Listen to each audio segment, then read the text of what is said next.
to lead a lot of men in a desperate battle. I'm going to do it.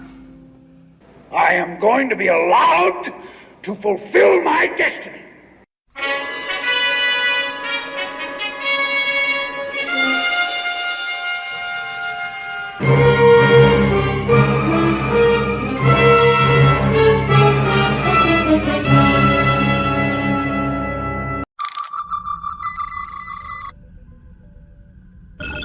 Incoming transmission. Welcome to Saving Star Trek, a show talking about one of my favorite shows, Enterprise. I am Linda Park. I play Hoshi Sato and also Empress Sato. So enjoy this show. I love that it's finding a whole new life on the streaming services. And you better hit that like button or Empress Sato will not be happy. I mean, she could make a storm happen, and she could really make your life hard. Anyways, enjoy the show, hit that like button, and thank you for being a fan of Enterprise.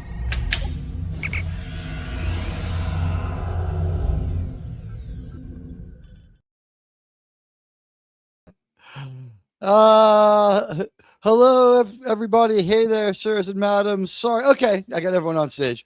Hello, sirs and madams. It's your buddy, Admiral Teag. And let's go around and say hi to everybody as we get ready to take a look at this week's episode.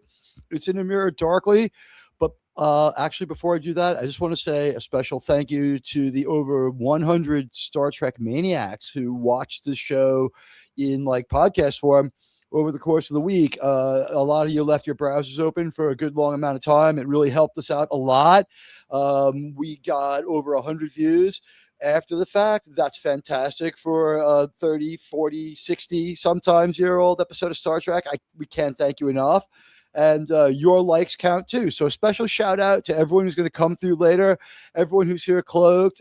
You made a huge difference. You made a huge, huge difference. And doing Tholian Web was fantastic and a lot of fun. And it might be the first real Star Trek original series review that this crew has done. Like we've reacted to episodes, but I don't think we've ever like really reviewed one before, except maybe Metamorphosis. All right, so we've done it once before, but okay. So fantastic. Thanks to all of you. Hit the like and follow. Turn on the notification bell. That's like super low for this channel. If you turn on one notification bell, ask not for whom the notification bell tolls. Only turn it on for me. I don't go on that much.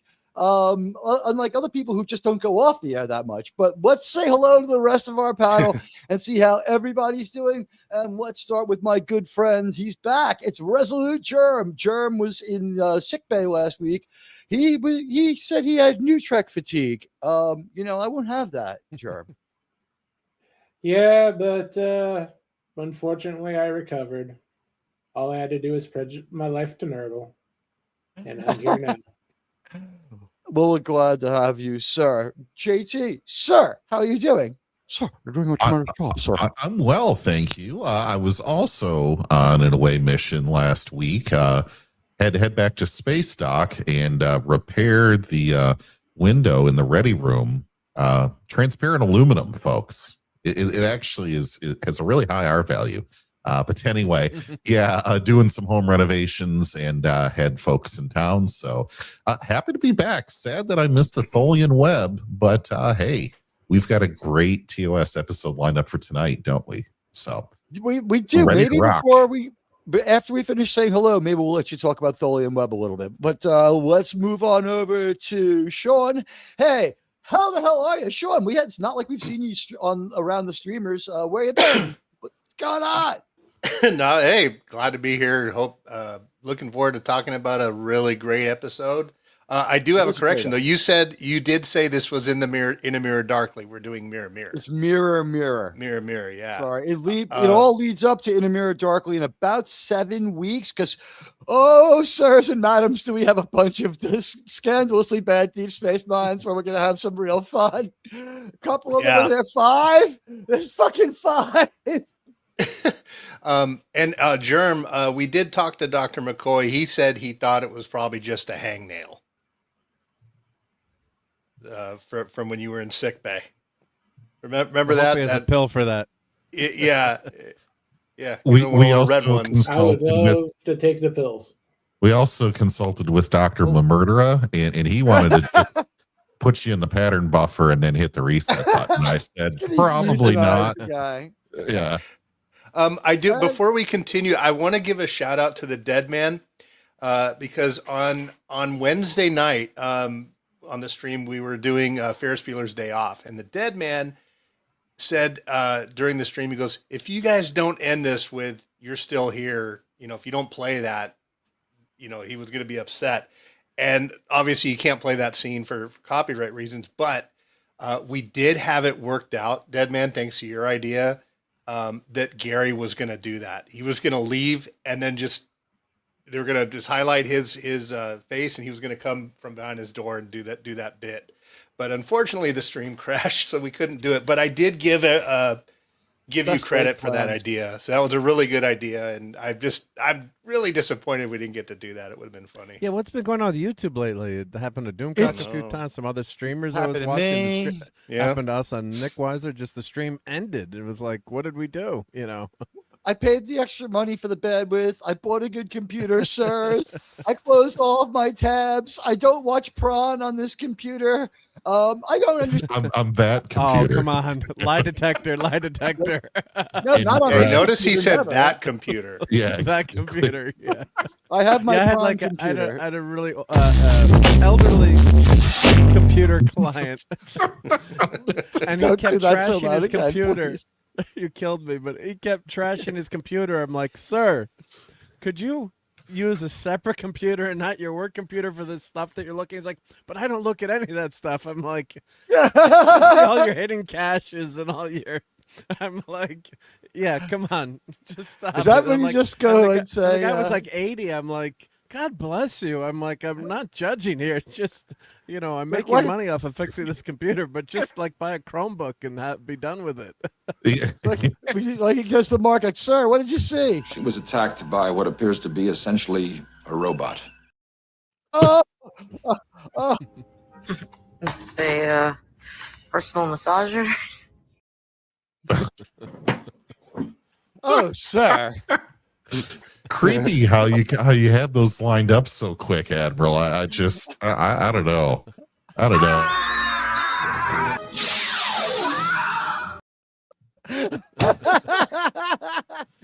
Oh, everybody, it's great to see you all out there. All right, look, we're not going to do much in the way of slideshow, but I am looking at the episode to keep us oriented, and I guess we're going to probably go into our little conference room, so to speak. So if you were in the bridge of Admiral Teag's mind, you know what, you would be like, at this point, we go back to the room behind the bridge where they have the conference where like Spock's like, Tritanium, psh, like absolutely atomized for the Romulan super weapon, sir.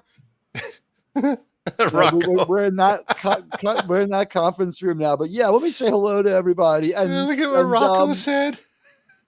What did Rocco say now? Oh, sir, don't play that tune. There's Pavlov's response in my pants. Oh, sir. Oh, man, speaking about muscle memory with clips, my kids picked Toy Story 2 last night for movie night, and I'm just sitting there kind of on the couch. I looked at my phone for a minute, and then they're flipping through the TV as the toys, looking for who took Woody, and all of a sudden Rex, the T-Rex, shouts out, "It's the Chicken Man!" Oh yeah, that Mark had, and I looked up and I was like, "Where the hell is Neelix? Where is?" Yeah, where's the Chicken Man? Yeah. It's one of those things that you associate something with something that it wasn't. Like whenever I hear American Pie now, I think of the Weird Al song. Like I can't not hear the Anakin guy. Yes, 100%. And Admiral just is looking dejected over there. Ever since I brought up the Chicken Man, he's kind of, we just took the wind out of his sails. I mean, Neelix will do that to people. It really will. He really will do that to you. He can. No, what I'm doing is I'm trying to mess around with a little bit of technology so that we can unite to watch this fantastic piece of media. I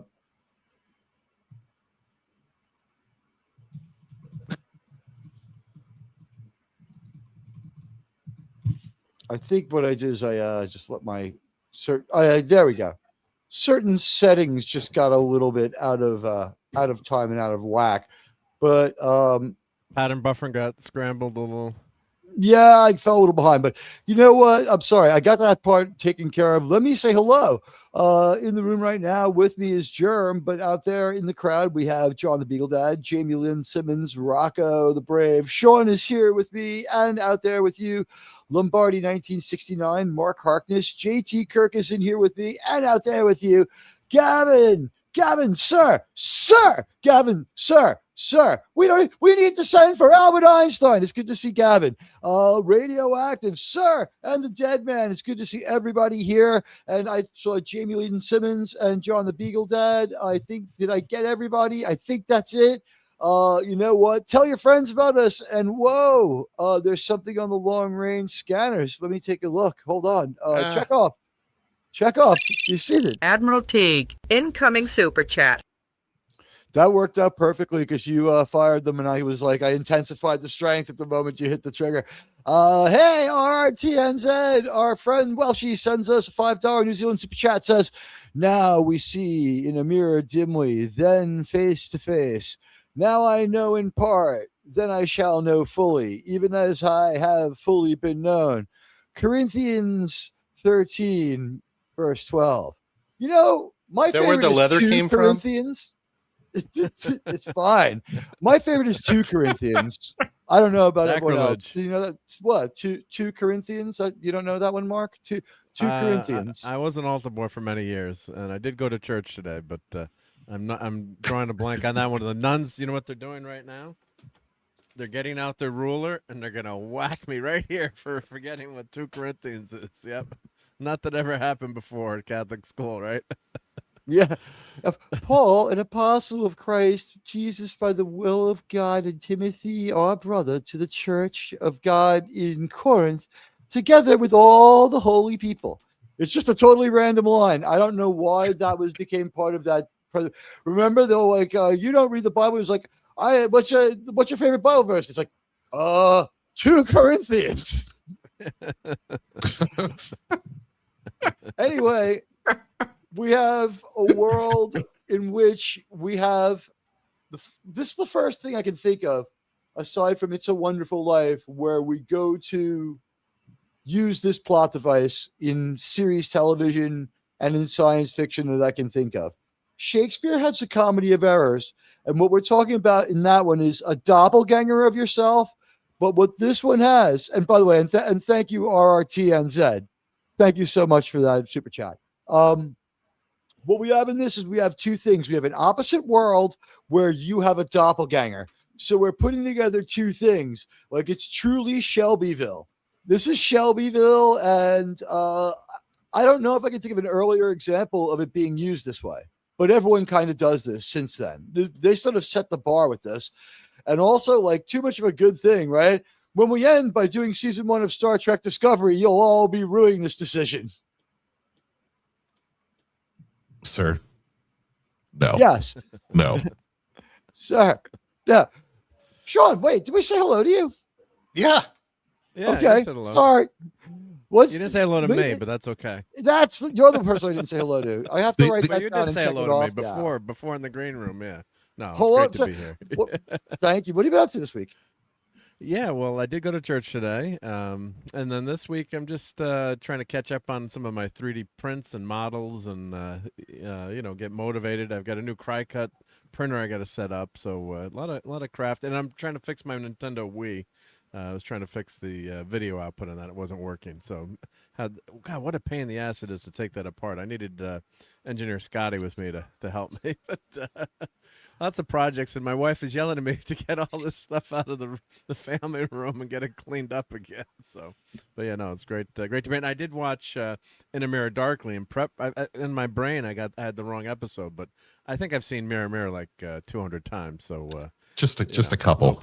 couple hundred. Just a couple hundred, yeah. So this is one of the all-time great episodes. But watching, the spoiler, in the Mirror Darkly, I'm sure everyone's seen it. But my God, that was such a good episode to watch tonight. But I did start watching it, but I paused it, when at the beginning when our favorite Vulcan T'Pol is on the screen, and I kind of had to pause it for too long. So I was joking before. Yeah, I didn't finish the episode. I just paused it there. But yeah, it's just such a creative episode. I mean, it just blew your mind seeing Mirror Mirror for the first time. You're like, what the hell is going on? Is this the Twilight Zone made Star Trek? I'm like, just an incredible episode, and the characterizations is just so perfect. And yeah, as we get into it, but it's just it's like a 10 plus. I mean, how good this episode is, and thanks to the actors are so fantastic in this. And I think actors love, getting to play the bad guy or the villain. They can just let go. I mean, even Tilly, don't eject me, into the airlock, was actually good in one of the Mirror episodes of Discovery when she was like pretending to actually be a captain. Oh yeah, like, wow, yeah. I thought that. I thought she actually. On that, right? Oh yeah, I thought she actually had some acting chops in that episode, and surprising. the uniforms were not bad, which is probably the best uniform in all of New Track Kurtzman efforts. Those were not bad. I thought, maybe a little. Wait, I'm sorry. You just complimented Kurtzman. I've been Dr. Fox and I developed this. Hold on. I complimented. No, Mr. Spock. JT is the first one to get agonized on the show. Thank you for that. Yeah. Dr. Flox and Mark developed that during the week with. How evil is Flox in the Mirror? We don't want to talk about that one that much, but yeah. I thought he was actually just about the same. I was going to say, like, the weird way they tracked him through the middle, especially in season 2, where there were too many weird episodes with him. You know what, JT, though, you weren't here last week to talk about Tholian Web, so just give your thoughts quickly on that one, and then tell us about doppelganger universes. Sure. Tholian Web, I did not watch it in the last week, so my exact memory on it is a little light, but Tholians are one of my favorite kind of quasi-mystery species in Star Trek, and the idea of this web where you could encapsulate a starship from a technology standpoint, I thought was pretty darn unique and quite interesting. So the Tholians in general, I do like, in the thought of being trapped in between those ships and just having like no choice or nothing you can do with your starship, right? Because starships are the ultimate mobility or an enablement device in all of mankind, right? Because it takes us from one place you could never visit to another. And to have that trapped, I think is just a cool idea to think about with Star Trek, and just that helplessness, and how does the crew get out of that situation? Just without going through the whole episode again, that's what I always like every single time I watch it. My favorite is watching William Shatner just like, oh, he was great in that. It's like, the captain is in my mirror. Well, if he could go anywhere, of course he would go into your quarters, or the captain's not blind. It's like the next time the captain phases, it's like I've triangulated the quarters of the hottest women in the crew. He will materialize in one of these 4 places. You had a tension in that episode with Kirk floating around through the decks, and yeah, I haven't watched that this year, which I'll unfortunately admit that. But yeah, that's another classic episode, and those are some. There was an action figure set of that. The Playmates had the Tholian Web, Kirk, and that's one I got to pick up. That's one of my list of figures that I didn't buy when it came out. But the tension of the episode is really great, and I love you love the spacesuit, and floating Kirk ghost, and we don't get to see the Tholians. We get to see them in the prequel, of course. But what a scary idea, right? That, as JT saying, that you could trap a starship there, and it's just a brilliant, another brilliant idea for an episode.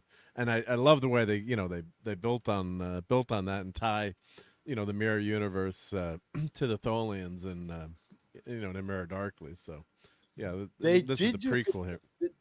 We find out like in Tholian Web, it was a different viewing experience after seeing A Mirror Darkly, because now when we watch it, when the Tholians show up, it's like they're not in the dark about what's going on. They're not asking any questions. They're just pretending to be helpful and fucking with us and buying time until they can get the ship phased out. They're working with the past Tholians. And the thing is, what's implied here is you may just be erasing yourself through the grandfather effect. The Tholians don't care, or they have super long lives or something like that. They're insect men or insect, like androgynous insect voices who are dicks. And they're just, they are non-helpful. Okay. And they are the ones who have trapped the Defiant between, universes or between dimensions, and thereby Kirk. And what we know is they're trying to steal the tech and send it back in time to the other Tholians. So how the Tholians pulled this off, we don't know, but like time traveling and communicating through time are just like woven right into Enterprise. So that part was really good. Yeah. What are the chances in future Star Trek the Tholians are going to weave a Xenonite ball to roll around in? Like Project Hail Mary? I'm thinking they might do that. Anyway, I watched that movie and all I could think of, it's a Tholian. Oh, okay. It's a Tholian anyway. in there, right? Yeah. He wasn't as Rocky wasn't as hot though. Yeah. On Monday, I think I'll just like roll into Manhattan. I have to get a haircut anyway, and I'll just go to the AMC Empire and see Project Hail Mary. Everyone says it's great, and to see it in theaters. So I'll be. You haven't seen it yet, right? Well, let's lower expectations. It's just okay. I always do that. Yeah, I heard it was like. Yeah, I didn't want to build it up too much because then you get there and you're disappointed. Yeah, I absolutely I'd give it a B, just so you don't go in there thinking it's going to be the next Rathacon. But it's not a bad movie. It's really not. So it's like work when I lie to people and say that there's going to be heavy rain moving in and scare the fuck out of them for like 2 minutes and have everybody on their phone, and then they're like you fucker, you lied to me. It's like, yeah, but how much better do you feel about being stuck at work now? And they're always like, honestly, okay, it worked out. It's like, you count on me to make you feel better about your situation. I'm going to help you out. Guys, this is the first time, as I was saying, that I think we have another dimension where we have like a perfect mirror. There's another, like, in your car is also your jacket right where you left it. Bones is like, everything's exactly where everything is different except that. That's where I took acid last year, Jim. I wrote my name on the desk. It's like, huh? And all these little things like line up, but everything's just a little bit different. And I don't know where they're going to go with this. The next generation never deal with this. The next time we see it is in Deep Space Nine. And then, boy, do we see it. I guess they have a 2-parter or something. 5 fucking episodes? Was I wrong about that? Not 5. Maybe 5 episodes in total, but 5. Maybe 3 stories, 5 episodes. I thought it was 3 stories. I think it's 3 stories. But they did some double stories, yeah. But it's horrific how bad those episodes are. Yeah, and they're not really actually connected. It just happens to be in the same universe. Literally everything has changed. Kira's got a nice outfit, but yes, yes. Cisco's office is much more. Well, wait, he's not the commander of DS9 in the mirror, is he? No, he's like a rebel kind of. He's like a privateer almost, somewhere between a pirate and a privateer. Picard is still in charge, I think. No, Kira is. That's right.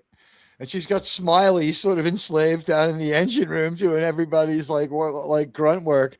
But they kill the most interesting character in like the first Mirror episode. They like blow Odo apart and he blows up like a ketchup packet. Like that's all we get out of that. Yeah, that's all we get. It's like the one thing we did want to know was like what would happen if you phased him. We see it. It's just, did they kill him? Did they kill him? Yeah. Kill him like right away. Yeah, like right away. Like as soon as they wanted to save money on special effects. See, that's the only thing about the Mirror universe that you have to kind of put aside, because you'd figure everyone would be terminated like that. Like how is it everyone's still around? And But you got to put that aside. It's still cool. So what do you think, guys? Should we give the fans a chance to vote for which one of us will be captain next week? I can devise that poll in the channel on the channel pages while we discuss the episode. But let's get our discussion. I have an idea. Sure. Since it's mirror universe, why don't we just all become fucking assholes? Yeah, who's going to be put in the brig though? We'll just be dicks to each other. Some would argue that we are. Yeah, like let's start drinking now and stay on the air for 30 hours this week. Let's see if I don't want to go to the brig. Okay, Well, here we go. Here we go. I'm ready. Let's do it. JT's open. Crack open a box of wine, JT. I'm sorry, a bottle of bourbon. Sorry. A box of wine. Guys, in their quarters when they come back home. Me, I'm the fucking captain. Okay, I'll drink that poison with Admiral. It's going to be Captain Germ or Commodore Germ. You know what? I have a feeling. I will be a benevolent dictator, and very few of you will not suffer. Before we start the episode, I just want to say, I like how ambiguous that was. Doomcock asked, "What's the best song about vampires?" And people were putting in different really good guesses. He missed mine, or I think he would have read it. I said, "Here Comes the Bride" by Wagner. I don't get that. I don't get it. I don't get it. I'm not that smart, I guess. Yeah. I know it's got to be a good joke because you're telling it, but it's the wedding song. Yeah, the wedding song. Oh, Here Comes the Bride by Wagner. It's the best song about a vampire. Yeah. Okay. Oh, okay. All right. Yeah. I gotcha. That's only true 99 out of 100 times. Yeah, 3/5 of the panel knows how it feels. What can I tell you guys? You know what? We have a great episode to talk about tonight. Let's get going with Mirror Mirror. We have our landing party of Captain Kirk, Dr. McCoy, Lieutenant Uhura, and Scotty, to which I say we have the top 4 people in command of the Enterprise on the planet. We have this is a very irresponsible, very, very controversial, sirs and madams, that they would put together a landing party like this. But one thing I will share with you is I think that the you guys simply need to see Miss Nichols here. Recognize her. I have a thought about that. What you just said, though. Go ahead. So this is a really important negotiation for them. So they are going to bring their best. They're going to bring the top people to show respect to these. What's the name of the race? The Incredible Hulkins. I call them the third eye Hulkins, aliens. Yeah. Third eye aliens because they just They just have some makeup smudged right in the middle. Actually, they were with that. They were going to become the galactic tech support. Oh no! What went through my mind when I saw the smear on their head was like, I saw through like the lens of Star Trek, TNG, Deep Space Nine, and Enterprise. I'm like, ooh, they so wanted to make them into spoonhead aliens. You can see like the desire there. It's like, here's like $4, and like, all right, here's like a little piece of purple makeup on your head. All right, you're an alien. Remember, you're an alien. All right, so yeah, we do the near human alien thing, but guys, there's a link in the private chat if you need to sync up visually with me. I'm going to take this out, but there's our landing party. But I think that just the way Miss Nichols looks here is probably warrants showing you the picture. This is the episode that her Hallmark ornament comes from. And again, I love this uniform on Kirk. I should have worn mine tonight, right? I guess that's why they have Archer wear this one. Well, that makes sense. Yeah. Archer looked good. I mean, Bakula looked really good in that uniform. There was like they had one thing I've noticed about Kirk's green uniform. It's not like any other uniform he has. This one's made of cotton. It's not made of like some kind of polyester. it's the most substantive shirt he actually has. You know what else it was made out of? Yes, even rich Corinthian leather. It's polyurethane, fucking Ricardo. Stop. These are pets, of course. Not quests. So folks, remember to hit the like button while we're getting into this episode. But before you regret it, please smash the like button. Please hit the like and follow, and welcome to the show. If you're just getting here, let's see if anyone else arrived. Jason, Kal-El did has I say dropped hello in. to you? Kal-El gave me some great information during the week. I was smashed with work. I didn't have enough time to communicate with you properly, and I'm so thank you, Kal-El, for all that. I wasn't still wasn't able to follow up on it as much as I wanted to. Sorry, like as the producer can tell you, by the middle of the week, I had already worked a full week's worth of hours, and I was like stunned for like the next day and a half. They're like pleasantly surprised, like, "Wow, Teag isn't talking at all. It's great." Yeah, a lot of folks in the chat right now. It's good to see everybody. Welcome. Hey, it's good to see all of you here. We've got, like, as we said, a great episode. We have another race that sort of dress another species of near human aliens. They dress like the ancient Greeks. They're using props from Plato's stepchildren. Their planet is pretty simple. They've got a purple monochrome sky. They've got a few trees. It's the who mourns for Adonais. It's Adonais, ladies and gentlemen.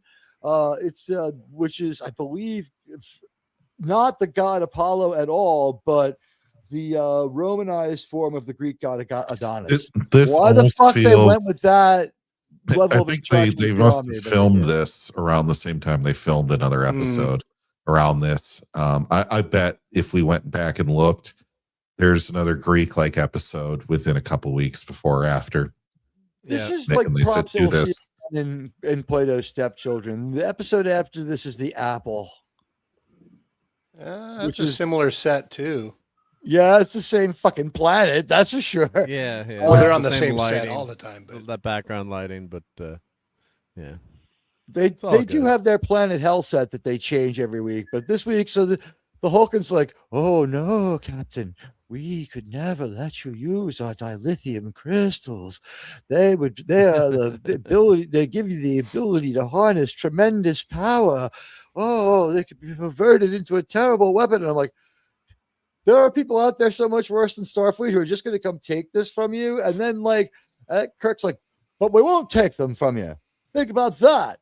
It's like, you're turning down a lot, Hulken. Oh, he said, "Yeah, we won't blockade you. Just think about that." George Lucas give it feeling to vindicated the last 2 weeks about that movie plot. Yeah.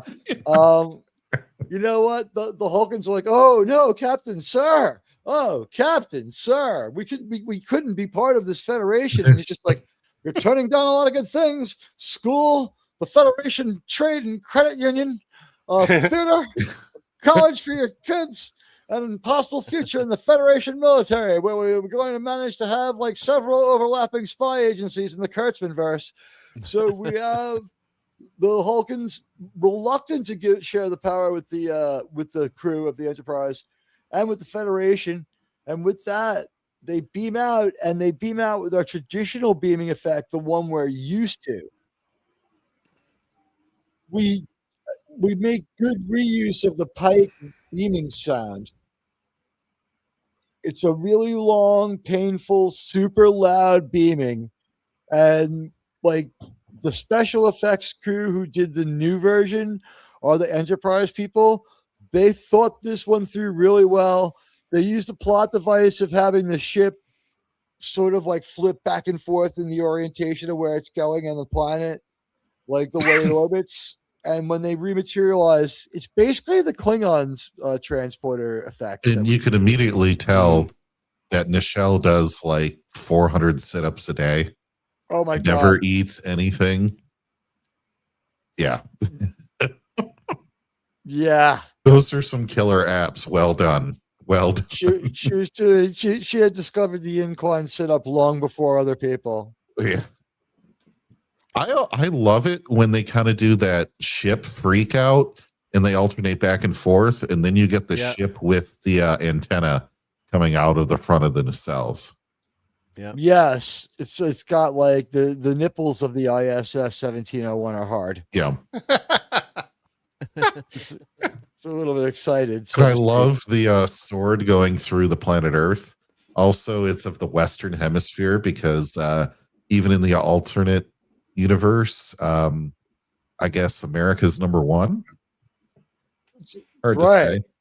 Of course. Then, like very quickly into the episode, we get to see Mr. Kyle fucked up, so he gets agonized, as we saw in a scene like this.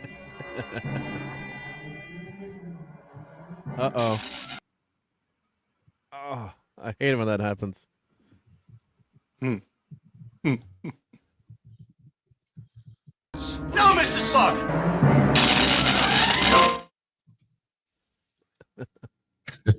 Poor Mr. Kyle. But it is shock. Like, it is a bunch of shock value on this. And then we They go into spend no time, like, slowly going through, wait, where are we? And it's not subtle at all, right? Yeah, exactly. You instantly know. And then they just scare the pants off you as a viewer. Like, what the hell is Spock doing? And while and of course, mind is blown, the best ever theme song comes at you, and William Shatner's narration. There you go, Mark. Ready? Here we go. Space. Wait. Final frontier. I gotta switch. These are the voyages of the Starship Enterprise. So this is a limited edition. I got at Comic-Con. I think they only made like 1,500 of these. So, and it's the hallmark ornament of the the Enterprise, and basically it's the cage, right? So the version of the cage had the nipples on the nacelles, shall we say, and the bridge is much more protruding in there. Yeah, so really great collectible. So what's on the top of the nacelles? Are those lightning bolts? Let's see here. Yep. Oh, okay. It's the Mirror Universe symbol. Mirror okay. Logo. So I'm not sure how accurate this. I think there were a couple mistakes on this, the paint job. But and of course, when you push the button, it gives you that famous quote at the end of the episode with Kirk and Spock. One man. Every revolution, there's one man with a vision. Yeah, her and I could be about 30-second clip. Oh, you mean the profound quote? I thought you meant the quote about the chick. It ends the quote about how hot a chick is, which is how Star Trek should have. It should say you're the captain's woman until he says you're not. Yeah. But this just really well. Captain Kirk, report to HR. Yeah, there's no HR in the Mirror Universe. God.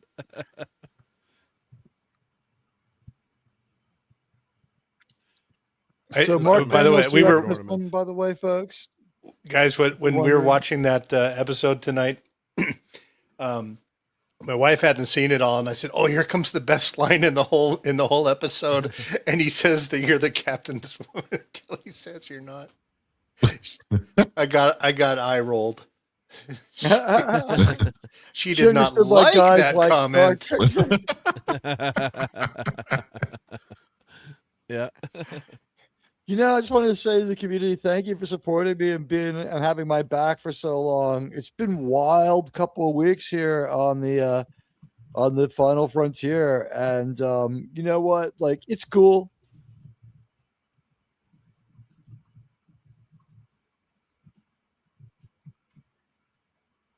You know what? I feel like no. I was just reading Kal-El's comment.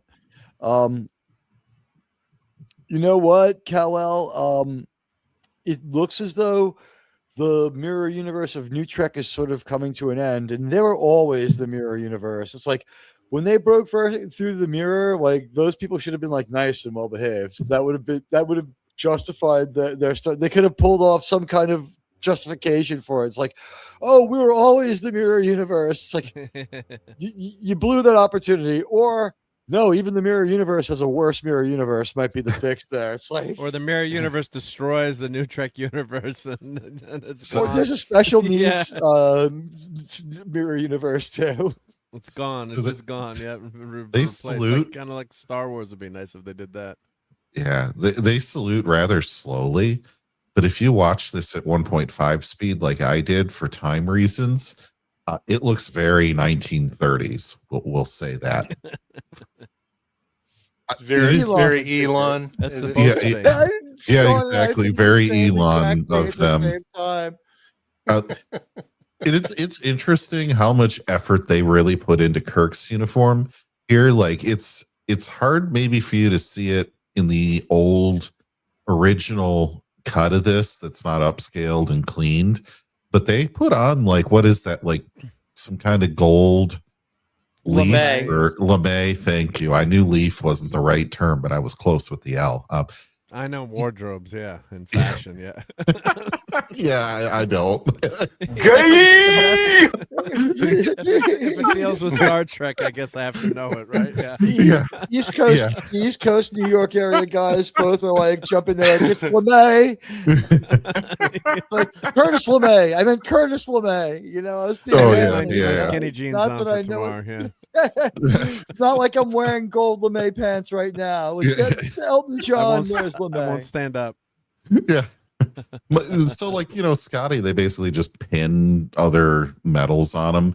But yeah, the gold lame and all this other stuff that they put on his uniform, you know, they could have been far quicker and less effort on this. So it was interesting to see that on the upscaled, cleaned up version of this.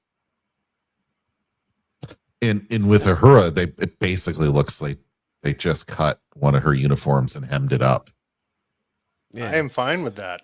Yeah. Yeah. Well, but the nice thing is, you know, technically it's not upscaled. Just to be a Star Trek nerd here, it actually was filmed on film, so it's. You know, I'm being a Mirror Universe asshole right now. So yes, it was done on film, so they could just scan it at 4K and get it out there, all the effects are rendered, and unlike it looks so warm and the colors are perfect, like they were watching them like as a kid. Yeah, because it's on film. But of course, when I watched a 13-inch black and white TV, it was, you know, you could barely see anything, or everything was fuzzy, you know.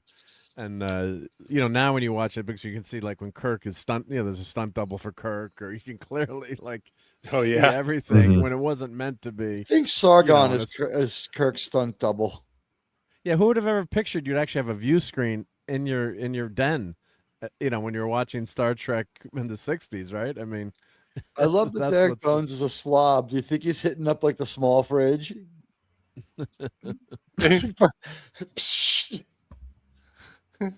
And it's a very chaotic desk in there. They had all those data discs or whatever, data cards just strewn about.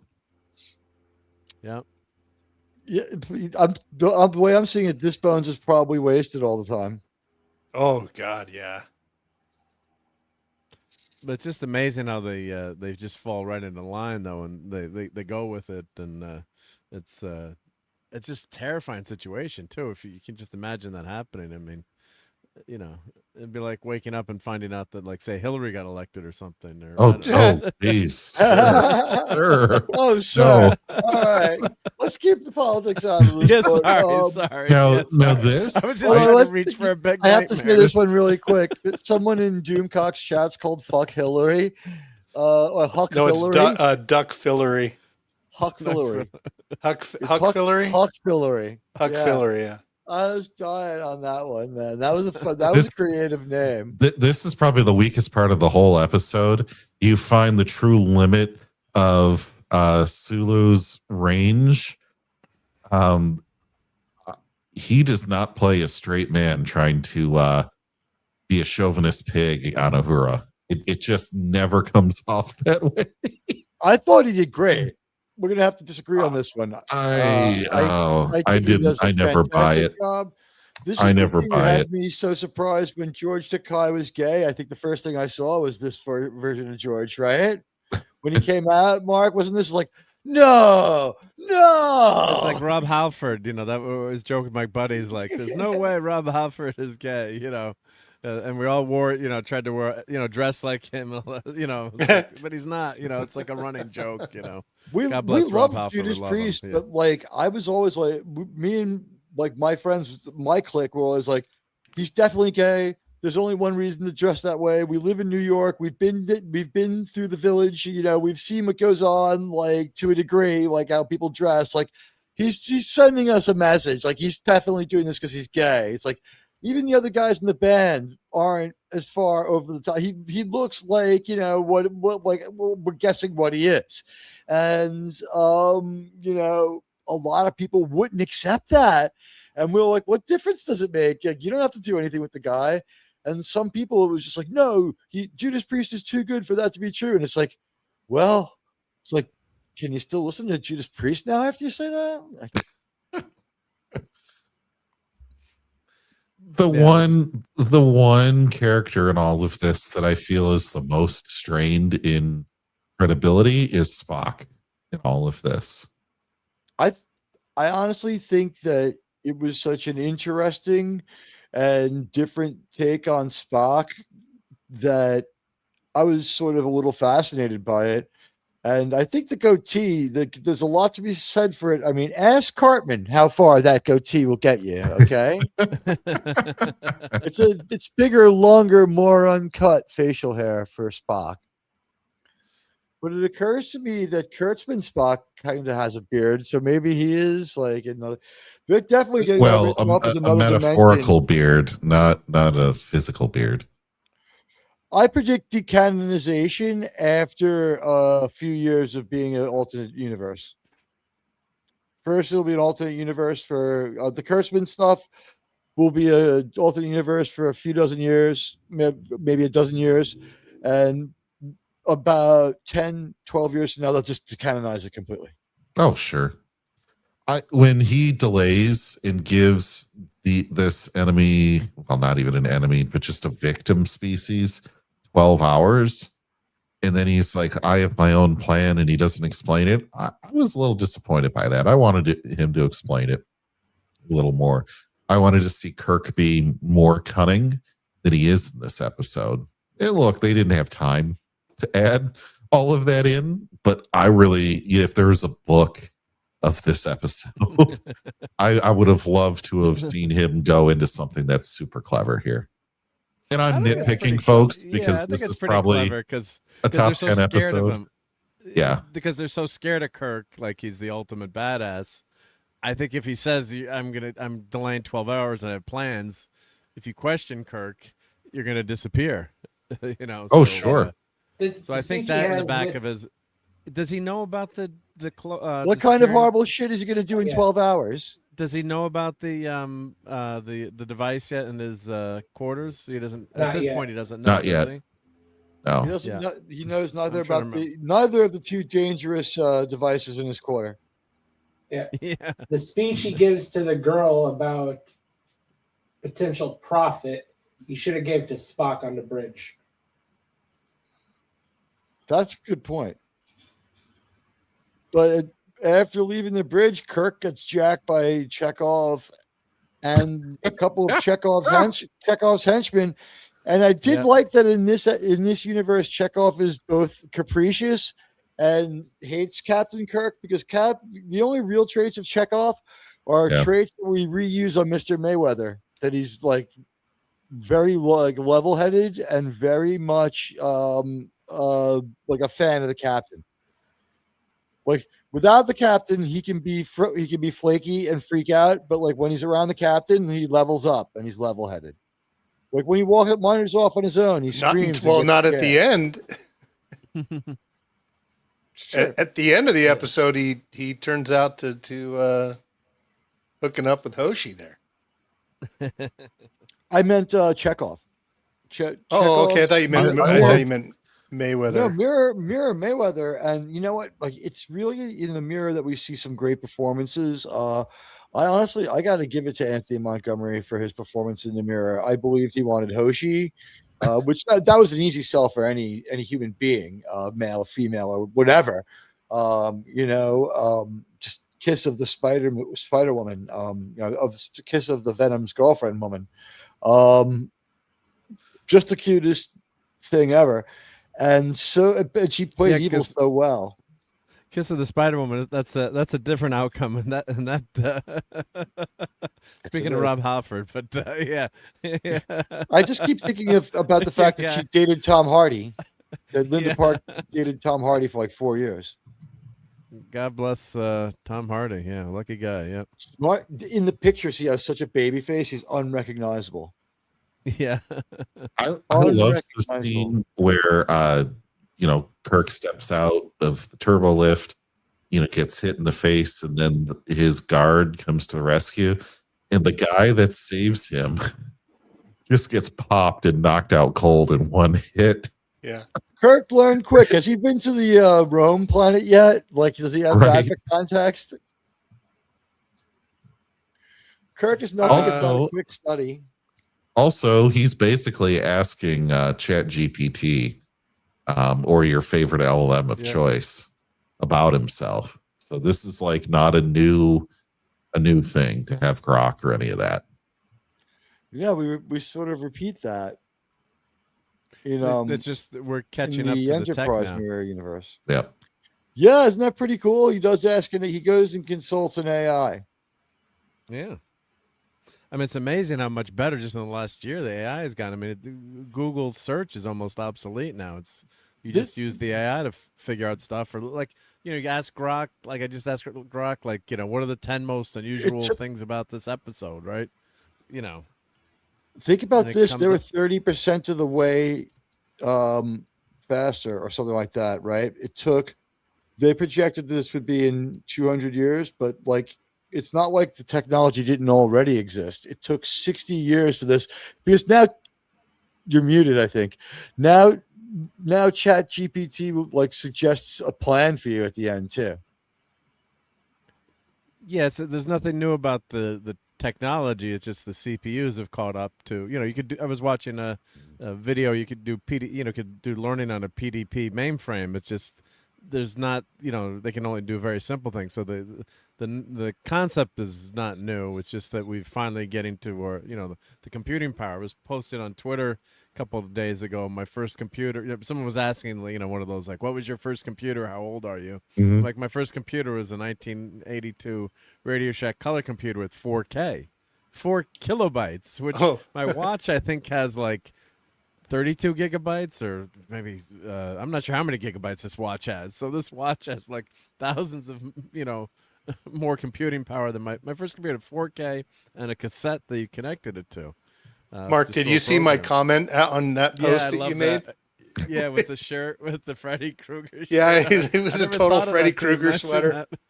Yeah, from the 80s. Yeah, I'm the first Freddy Krueger. Yeah, but that was what was popular back then. Those shirts. Yeah.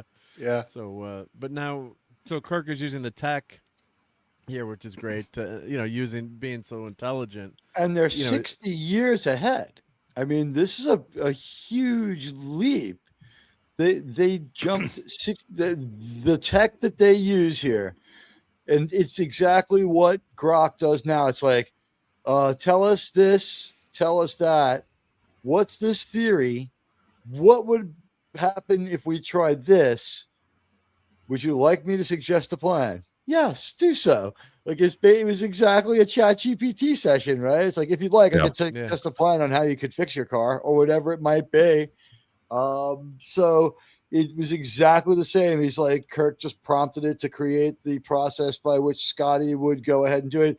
It was amazing that Kirk was able to trust the technology, but at this point, he's like, it's so close to ours. It's so roughly parallel. And it's like, computer. And like, when the computer answers, it's like, Scotty almost seems as though he recognizes the voice of this particular computer. Was it him? Was it James Doohan? It's him. Yeah, I think it is. Yeah. You know what I liked about that scene? There's a little moment when he says computer and it goes ready. I love the look Kirk goes. He goes like, "Wow, it's a guy voice, it's a male voice." Yeah, he looks like over that at Scotty. He's like, "Do you know this guy?" The question is, does it still hit on him? I think William Shatner might have still been angry because he was like, the other ship's computer voice should be mine. Well, I'm the captain. Because, well, of course we have my voice. Why does James get paid twice? Anyway, I thought that just really, for the moment, we see that for the most part in the Mirror Universe, the women have really revealing uniforms, and thank you, Gene Roddenberry, for that. Thank you, great Roddenberry. And Kirk, he has a different uniform, but he's wearing his alternate uniform where he beams off, leading me to believe that on a day-to-day basis, he has a more average uniform with the sash like everyone else. McCoy's got his crew neck uniform, long sleeve. Scotty's got the same uniform in both universes, but with a sash. And here's where we run into one of the flaws of the episode when we get back to the Enterprise. You know, as we get to the end of them theorizing, and they do something that we do in Enterprise as well. They get the biographies of their mirror selves. So it's just like, it's like, give me the, and really, I thought it was pretty cool. Captain Kirk was savage and evil in the Mirror Universe, but if this was accurate, wouldn't it be like Kirk, James T., known flaming homosexual? It's not an opposite universe. It's just an alternative lifestyle universe. The pansexual James Kirk is known by the Section 31 to have several sexual proclivities. The meaningful thing, I think, was how quickly he said, well, let's find out who these people are. And then he just said, read my service record. And after like the third entry, he cancels it really quick. And he's like, oh, okay, that's who they are. And he pretty much figures out that like they are kind of just Klingons or they're Yazis, some kind of just irredeemable people almost. And he just figured he has them so figured out right away. I think he realizes that this is what happened in the universe where he doesn't throw Edith Keeler in front of the fucking truck. I think that the Mirror Universe diverges when Edith Keeler doesn't die. I think that's the point of divergence for the two universes. I think that's because the Yahtzees would win the war if Edith Keeler doesn't die. So my internal headcanon for why there's a Mirror Universe is that theory. The Yahtzees win the war, and then we go through a Man in the High Castle sort of period where there is no rebellion, though, or it doesn't work out, and we get the Terran Empire. And this comes just four episodes after it's the second season, depending on proud order TV viewing order, but it's the fourth in that season, so it's right after Edith Keeler passes, so that could be still fresh in his mind. Now TOS doesn't tie the episodes together like modern TV does, but you see that progression and character growth. So if you've been watching, you know that could be in the back of everyone's mind, right? Yeah, what could go wrong, right? Or it's not that we haven't seen this before, right? With Sitting on the Edge of Forever, what can happen if time or history is screwed with? So I want to take 1 second on PBE 777 and welcome PBE. I like this question. Like, anyone want to think about this one? Anyone got any theories? And who else is coming? Dave C's here. Jason Love, Doctor Who is here. Hello, sir. Kal-El. Hello, sir. PBE. Jamie Lynn, I think I said hello to. Rocco. If I'm a little behind, I'm sorry. RR is here. John. Michelle Fairy Tales. Hello, Michelle. I think I got everyone. I'm trying to see the active channels. If you're cloaked, hey, spam some emojis. Say hello. It's good to see everyone here. Hello. You're doing a tremendous job, sirs and madams. I'm sorry. Please continue your thought. Sorry, I had to go. I had to go slightly derp there. Yeah. Come back? Is Riker dead? I think he would fit in. Yeah, Wesley sure is. Wesley is for sure not around. Picard probably killed Wesley when he came home to tell Beth about Jack. Extinguished the entire line. Yeah. And then he's like, re-impregnate her with his seed. But PB has a good point. If you read PB's statement. In the Mirror Universe, by my rules, if it was an opposite universe, Picard would be straight. Oh, them is fighting words. Captain Jellicoe is misunderstood. He's not bad. He's a hard-ass soldier. He's the patent of TNG. Break glass in case of war. A man who can't live during time of peace. Perfect wartime soldier. I believe there's a couple of Dominion War books where he's Admiral Jellicoe at that point, and he does some serious fighting. I don't know. Jerm? I haven't read anything with him in it. It was a waste not to bring him back, but he was a pretty big actor. Ronnie Cox. I mean, you're talking about an important guy. He's the president of Mars. Just security alone, for and Cohagen and the other problems that we had. But you know what? When they brought him on set, everyone had to wrap their head in a wet towel. All the other actors. They'd be able to read their mind. RTNZ said Captain Jellicoe is from the Mirror universe. They banished him to our universe for being too kind. And he's in RoboCop too. Don't forget, right? Oh yeah, I'd buy that for $1. I'm And of still course, need to get a picture of myself near the statue here in West Detroit. That'd be awesome. Yeah. Yeah, it does exist. And of course, I always got to bring some toys that are within reach of whatever I'm talking about. So I've got the whole. I'm actually missing McCoy. I'm missing Mira McCoy, but Hallmark did this line of figures that works with the Enterprise top, and if you connect these all at the same time, they all talk to each other. I got to do a video on these, but so if you connect them all together, so like if you have say Uhura and Sulu connected, they'll act out their scene, or they'll say the lines. Oh, that's cool. I had Simpsons figures like that. Yeah, cool. So this is really cool. So yeah, and Nichelle Nichols' torso almost carries the episode by itself. Oh, right? yeah, let me get that. Yeah. Hold on. Yeah, let's show that just one more time. There we go. Yeah, falling in love with a piece of plastic. What can I tell you? I would never do that. He plays with toys. I'm pretty sure in this that case, it's a model. It's a model. It's not a toy. Yeah. I think it was after watching me watch Star Trek that my father was like, maybe he's just artsy. I don't know what that conversation was about with my mother. I just know that after watching Star Trek, that was something he said to my mom. Yeah.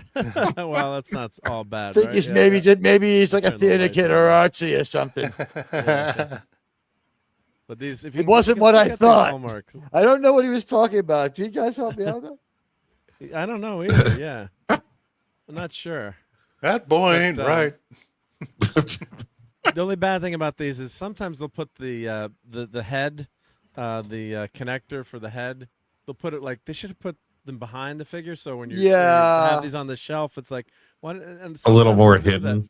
Yeah, just put it like hide it. So, and I guess I could technically unscrew this because I never put them on the Christmas tree. It's like but still, you don't want to mess it up. You don't want to mess with them. But it's like if they just put them on the back, their backs, and that would have been then you wouldn't have seen it. So, come on. I had all these Hallmark ones at my parents' house, and my mother would hide them on the back of the tree. And I'm like, those are like so much better than your dumb like globes and balls. And she's like, no one wants to see this bald man standing on a transporter pad.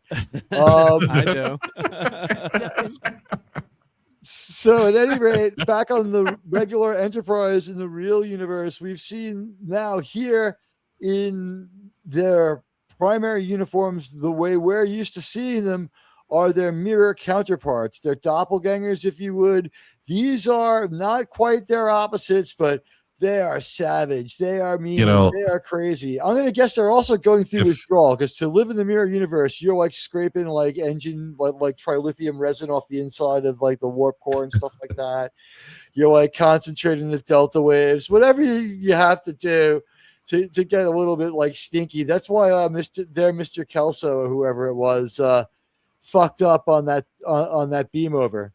This if you put thick black reading glasses on Kirk here, this would actually be footage of Alex Kurtzman at Paramount Studios trying to get greenlit for Starfleet Academy season 3. This is the Allison's personal security removing Alex Kurtzman. Please never liken William Shatner to Alex Kurtzman again, but for one joke, we'll do it.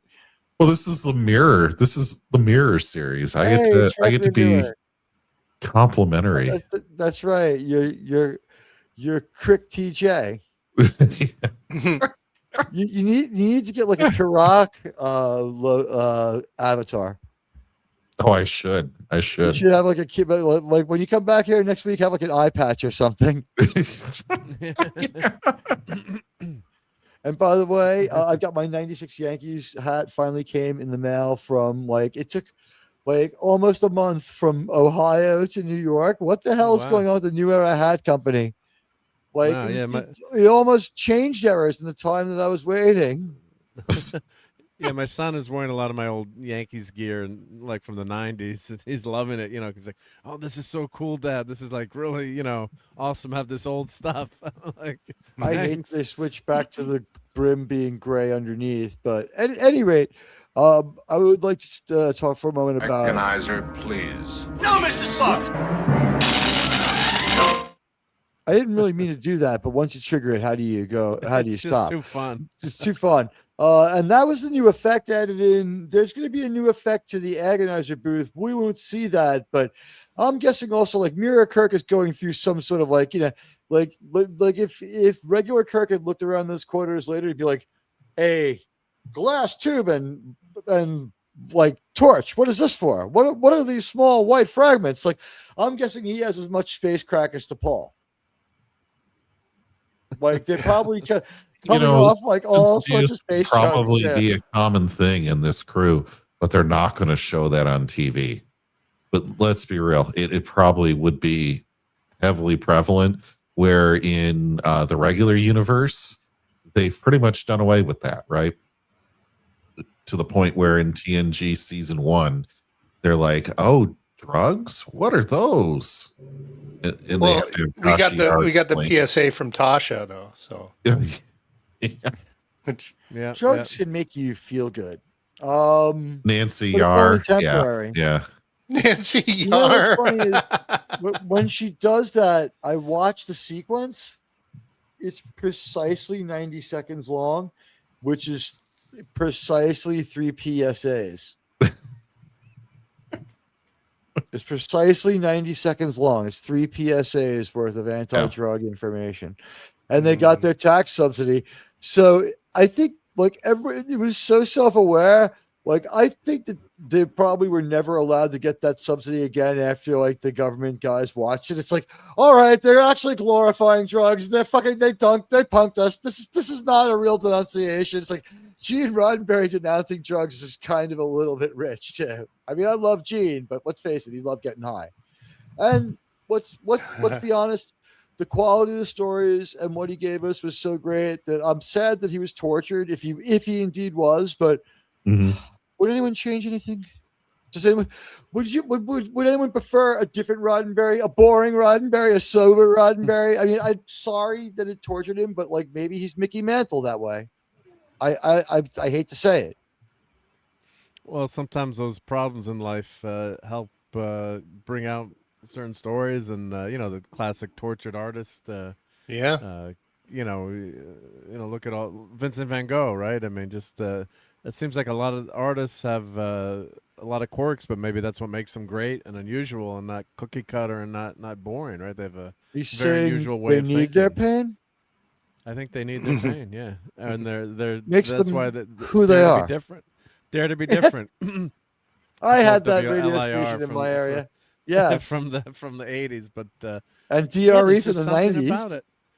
There's something about it that not all artists, but you just the more you learn about just study any artist in history, and there's a lot of times there's a tragic backstory to them, or they've got different problems, and it's and Roddenberry went through World War II, and a lot of these vets didn't talk about what they experienced or went through, but I think it's translated a lot into their works without being too overt about it. Sometimes it is overt if you look at Patterns of Force, but I think it's a subtle undercurrent to a lot of the writing back then. There's a powerful example. What you say, Gene is forged by a war that's started by a guy who, if he got into art school, wouldn't have been a war. right? I mean, Perhaps. Hilter gets into Perhaps. Hilter gets into that Perhaps. art school. We've got to. I'm pretty sure he's not out there on a soapbox whipping people up to Well, I mean, burn it you all could down. argue it doesn't really matter who was in charge when the aliens from the temporal Cold War went back and gave them all that extra technology, right? So you never It know. was the people from what was it called, Detroit Street or whatever the hell the name of the episode was. I'm not crazy Carpenter about Street. that. I'm Yes. not crazy about Carpenter Street. It's not the worst, but it's not my favorite. I'll let you know when I'm in the mountains of Detroit next week. Yeah, nothing like those Detroit mountains. Yeah. At any rate, the primary crew throws the mirror away team into the brig, and Mirror Kirk has this meltdown. He's like, I'll have you all executed. What do you want, Spock? Is it power? I can get you power. I can get you a ship. What do you want, Spock? And Spock ends off with fascinating. And the line that I thought was kind of really weird and funny was Captain Kirk's or Mirror Kirk. What kind of a uniform is this? He says. Yeah. He's disgusted by it. I'm guessing he's used to his showing off his arms. My goddamn cummerbund, or well, aren't you assuming that's his alternate mirror universe uniform, right? Because, you know what I mean? Everyone else's uniform is sort of the same. Like he probably has that uniform as well. So the reason why he has that gold lame uniform is because he was wearing his alternate green uniform on the away team. Because he was just on the away mission too. Mm-hmm. Yeah, he's wearing his away mission shirt, which I love. I love when Kirk wears some of these alternate uniforms. I think I had a Mandela effect where this version of the shirt was the gold one, and the other episode, the green, this and the and this episode, this version of the shirt had the. I think I hallucinated a unified shirt where it was gold but had the scrambled eggs and the arm braiding. It's either the scrambled eggs or the arm braiding, and the green one has the arm braiding and the more it's still green, but it's got a hint of gold in there. That one's got scrambled eggs and a slightly higher collar. I honestly can say I don't focus on it that much. The only uniform I really focus on all the different versions of is the T'Pol uniform. It just for a random reason. Who knows? Well, I mean, I'm not gay, but if William Shatner asked, I mean, so we'll talk about. We're going to objectify him just as much as we objectify T'Pol, sir. Let me remove that though. So the brig can hold these whack jobs from the mirror universe. They're great. Great performances for the by panel. our crew. Question for the panel. We see the lighting on the jail cell for being a force field. Have we ever seen that before in the original series? This is we see it with Nomad, don't we? I was going to say this is the same brig setup as Nomad. Okay. But I don't know about the light bars on the doors. I just don't know.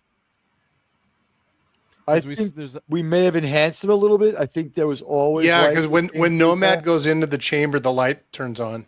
Okay. So this is the enhanced version. That's that.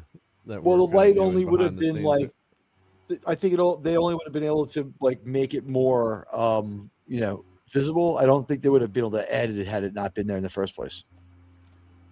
They didn't have that tech yet, and this shouldn't have that budget. Yeah. And you know what? We're kind of lucky that they only had just about enough money to do the CGI. Because could you imagine if they had decided to fix everything the way they tried to fix the Horta? Oh, kind that of was their one major fail in the series. Yeah. That reminds me of JT's favorite poem. I do not like green eggs and ham. I thought you meant the snake. You know the poem, The Snake, Mark? Have you heard The Snake? Which snake? No. You never heard that? You never heard the poem, The Snake? No. We have to go back and clip that. I do not like green eggs. Yeah. The Agony booth was super cool. and it still looks great. And I thought it was such a nice touch. I mean, it's a horrifying thing, right? To have a compliance enforcement device. Oh God.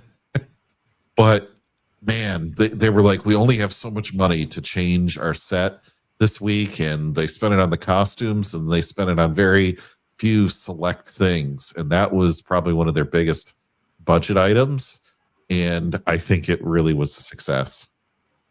Yeah, because I was, part of the background of this episode was it took almost a month to film, and it was really expensive to all these set dressings, and Star Trek. Yes, it did have a decent budget. Everyone says, oh, it was threadbare, but not really. But they did spend a lot of money. As kids, we joke, oh, they spend all their money on the gorgeous actresses like Lieutenant Marla Merlot, who she can give T'Pol a run for her money, so they said, this, think you got to change all the insignia, the uniforms, the salute. I think it wasn't the money; it was the time they had to get all these things filmed and written, and then the post production, and that would have blown their budget even more than the set dressing. Is 5 extra days of filming is like, no, you can't you can't do that. Right. It took a long time. Yeah, they took a long time to film this one, and then Barbara Luna got sick, and she had a massive fever, 103 degree fever. So that delayed the episode even more. So she couldn't do the love scenes with Kirk. So they delayed them. So they were shot her scenes during the Deadly Years. And they said she lost so much weight. William Ortiz, they had to put her in a bikini and put like fabric over her because she got unfortunately been so sick and lost so much weight. So they kind of tried to cover up the weight loss that way. But she is really thin. So that's part of it. She's extremely sick during the filming of this, and wow! I mean, she got my temperature up when I was watching her, even as a young, and it's like wowzer. She's one of my favorite characters, and she's one of the hottest Star Trek girls. I have her action figure. I do have her action figure. Yeah. By the way, we have someone here to answer the question of the poem, "The Snake." Say, take me in, O tender woman, sighed that vicious snake. I saved you, cried the woman.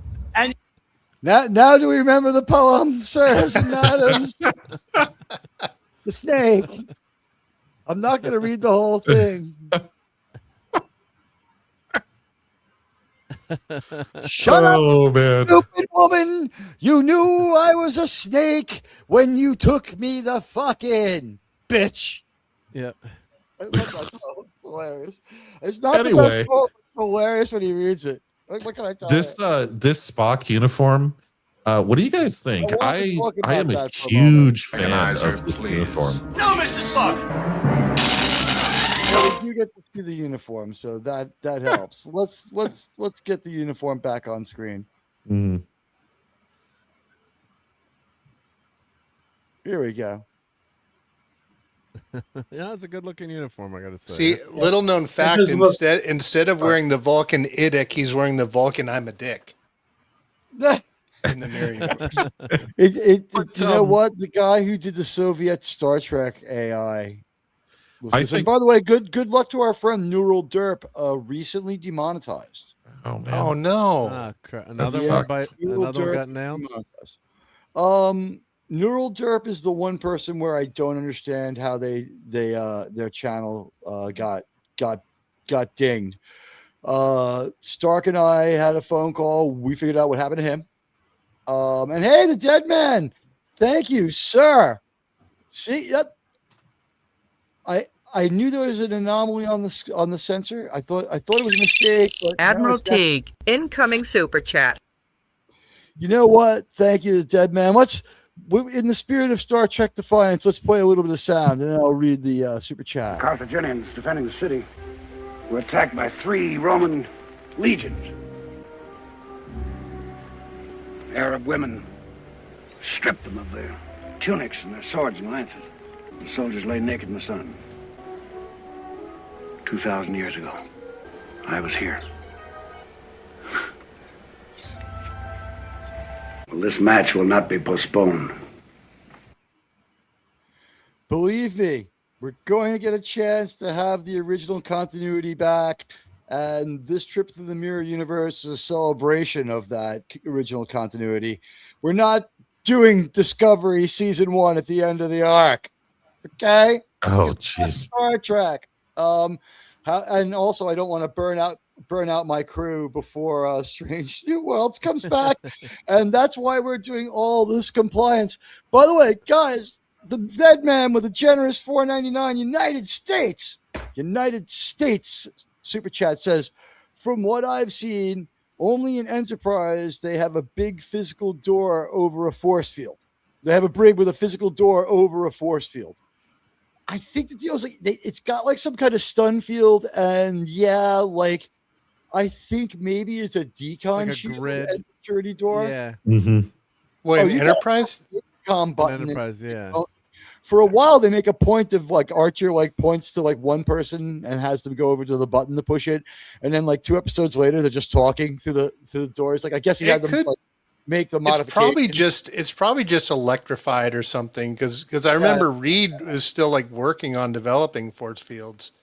Well, in the Mirror Darkly, when they put the Tholian, they do put him. They send him to the decon chamber and then put a force field up. I think around the. Well, yeah, but they're more tech savvy. Remember, they've got a whole bunch of NX class ships floating around. You know what? I'm going to talk real quick about something.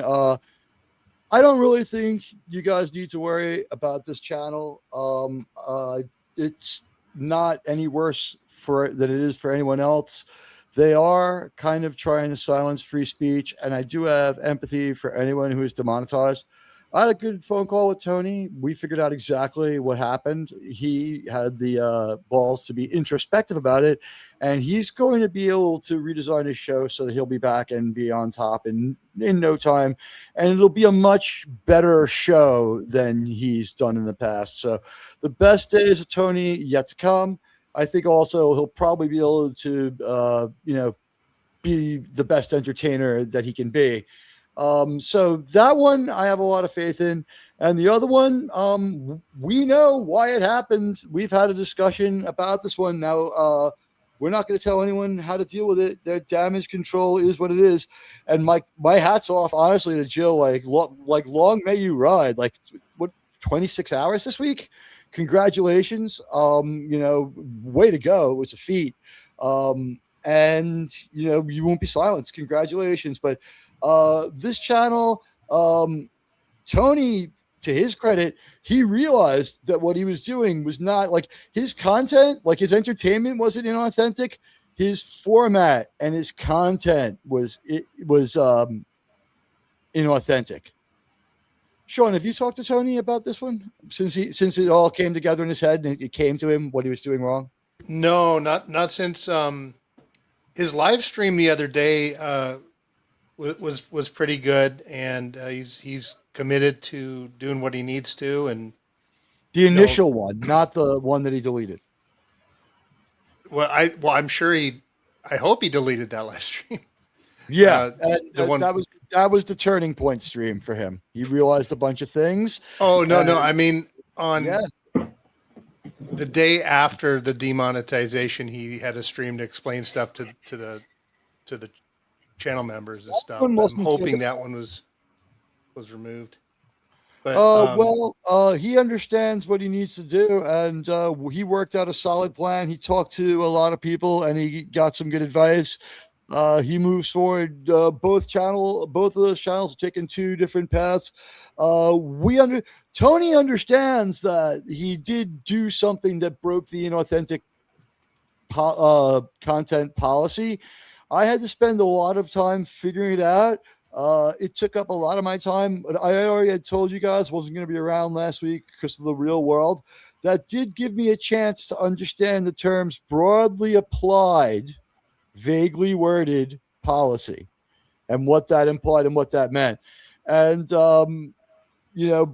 I good luck on everybody's appeal. Tony's is kicking his back a little further to really make the best appeal he can. I don't know his exact plan. I just know that he had like the clearest idea, and everybody's minds were like in the same direction on this one. Like we all figured it out together. And like I said, he talked to other people smarter than me, like Snowdub. So he'll be back. He'll be fine. Jill, like I said, wow, 29 hours. Congratulations. I mean, that's yeah. I mean, wow, that's I've got my the time.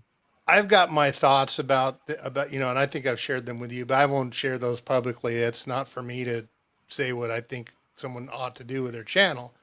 But one thing I do know is that Tony has the talent and the mind to be successful in this game, and he will figure it out. I mean, he's one of the funniest people I know, and one of the most creative. So whatever course he takes, I know he's got the chops to do it. For sure. I think that's fair to say, no? Here, we've always had one simple plan that's kept us out of trouble. One, it doesn't really matter how long you leave the slide up if you continue to be transformative, but it will make a difference, for other reasons.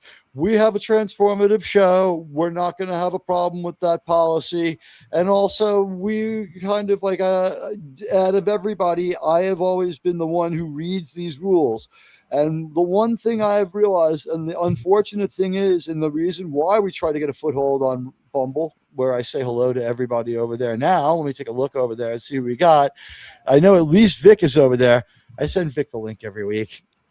He just hates YouTube, and sometimes he gives me a rant or two, and I don't see it. But I don't oh wow. Oh, hey, we did not go off on Bumble. It should start now. That sucks. You know what, all right. Teague? You know what? I will say that what every channel needs more of. Cowbell? Yeah, it needs more farts. There we go. More farts. You can never have enough farts.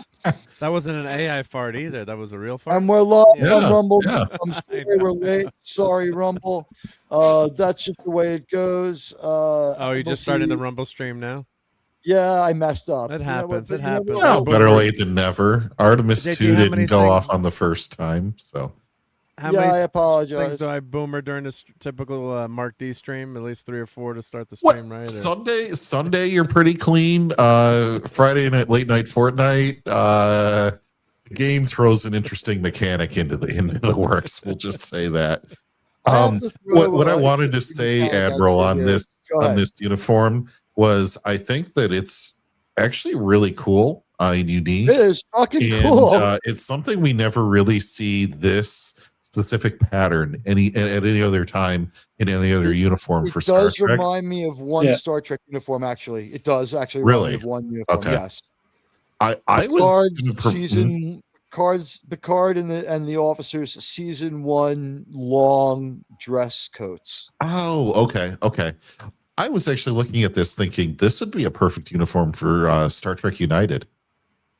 Because it would be after like their working jumpsuit kind of uniforms. Ooh. But then it would be not quite the TOS uniform either, but it would be a cool melding in of the two to have a uniform that looked like this.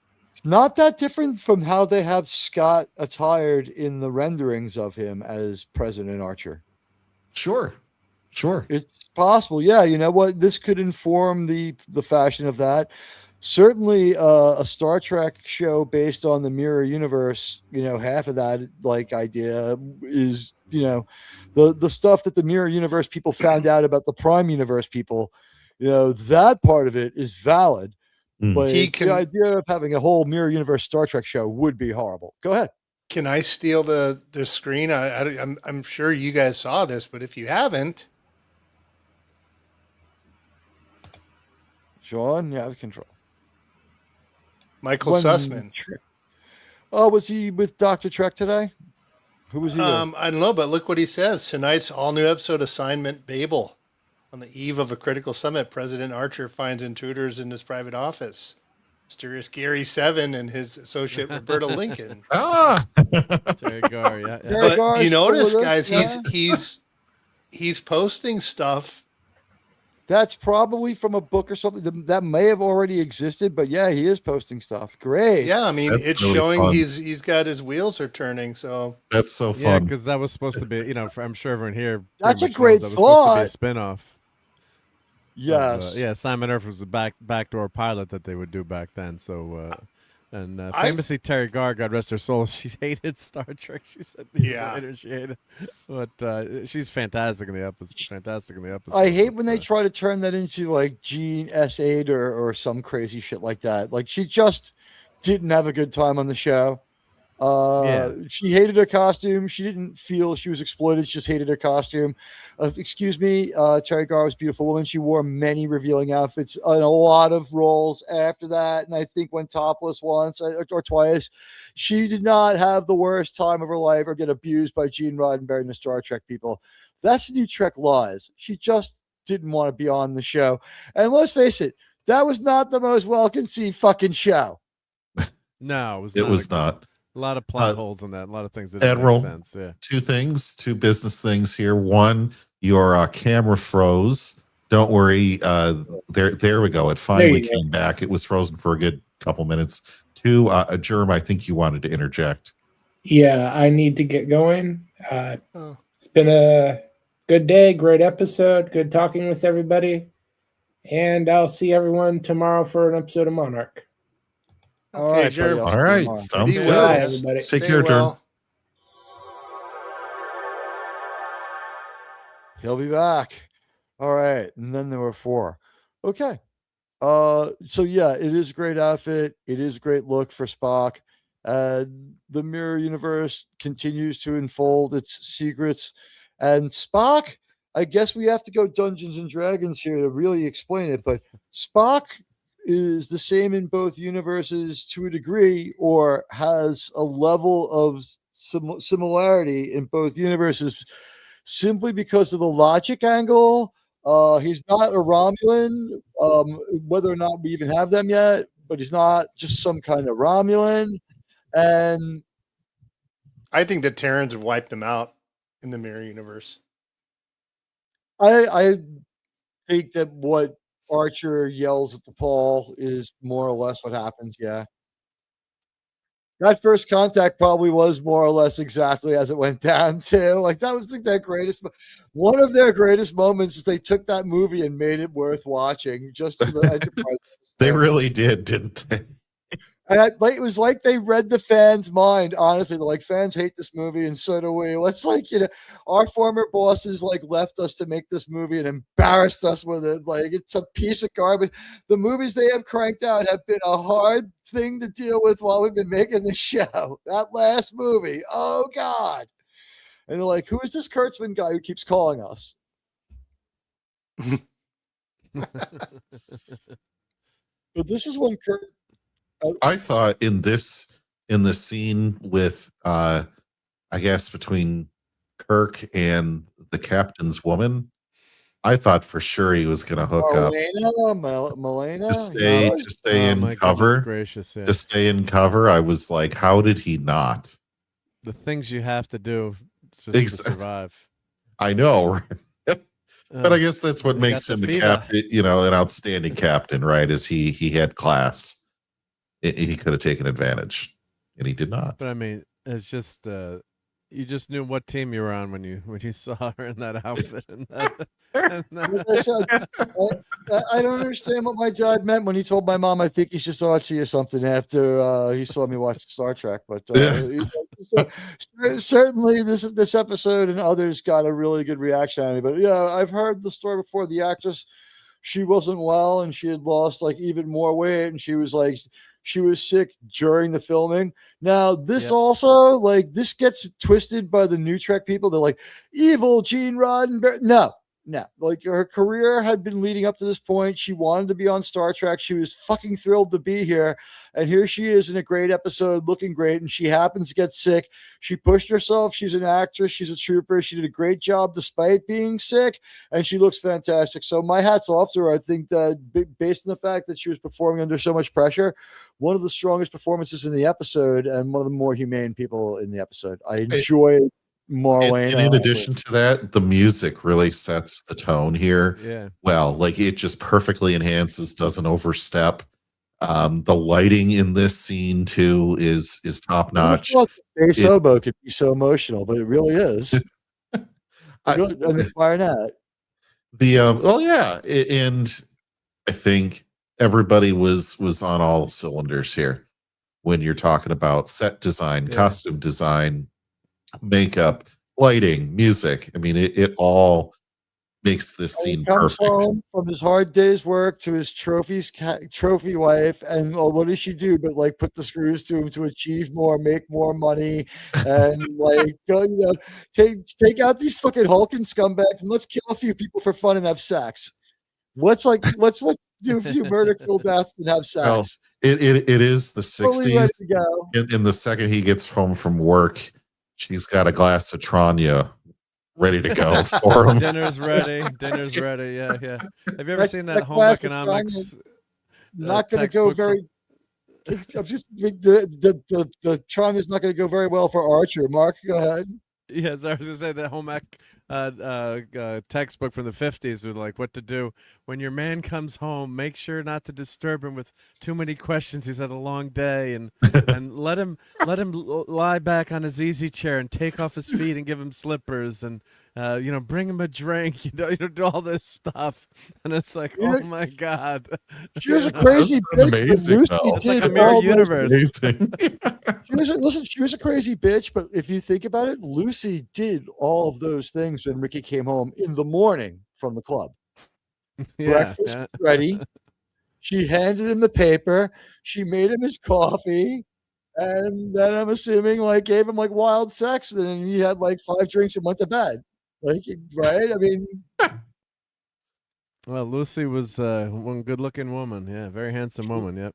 She was a very good-looking woman. But the thing was, aside from the fact that she was able to be someone independent, and then in later shows and later Lucy shows, like, wow, nobody changed and looked weird and got old and like crazy looking faster than Lucille Ball. It's like 5 years later, here's Lucy. She's like, Mr. Carmichael. And she just like sounds terrible. And she got so old so fast and got so much plastic surgery. But you know what? Let's talk about this for a minute. Here's our mirror universe planet as it's rendered now.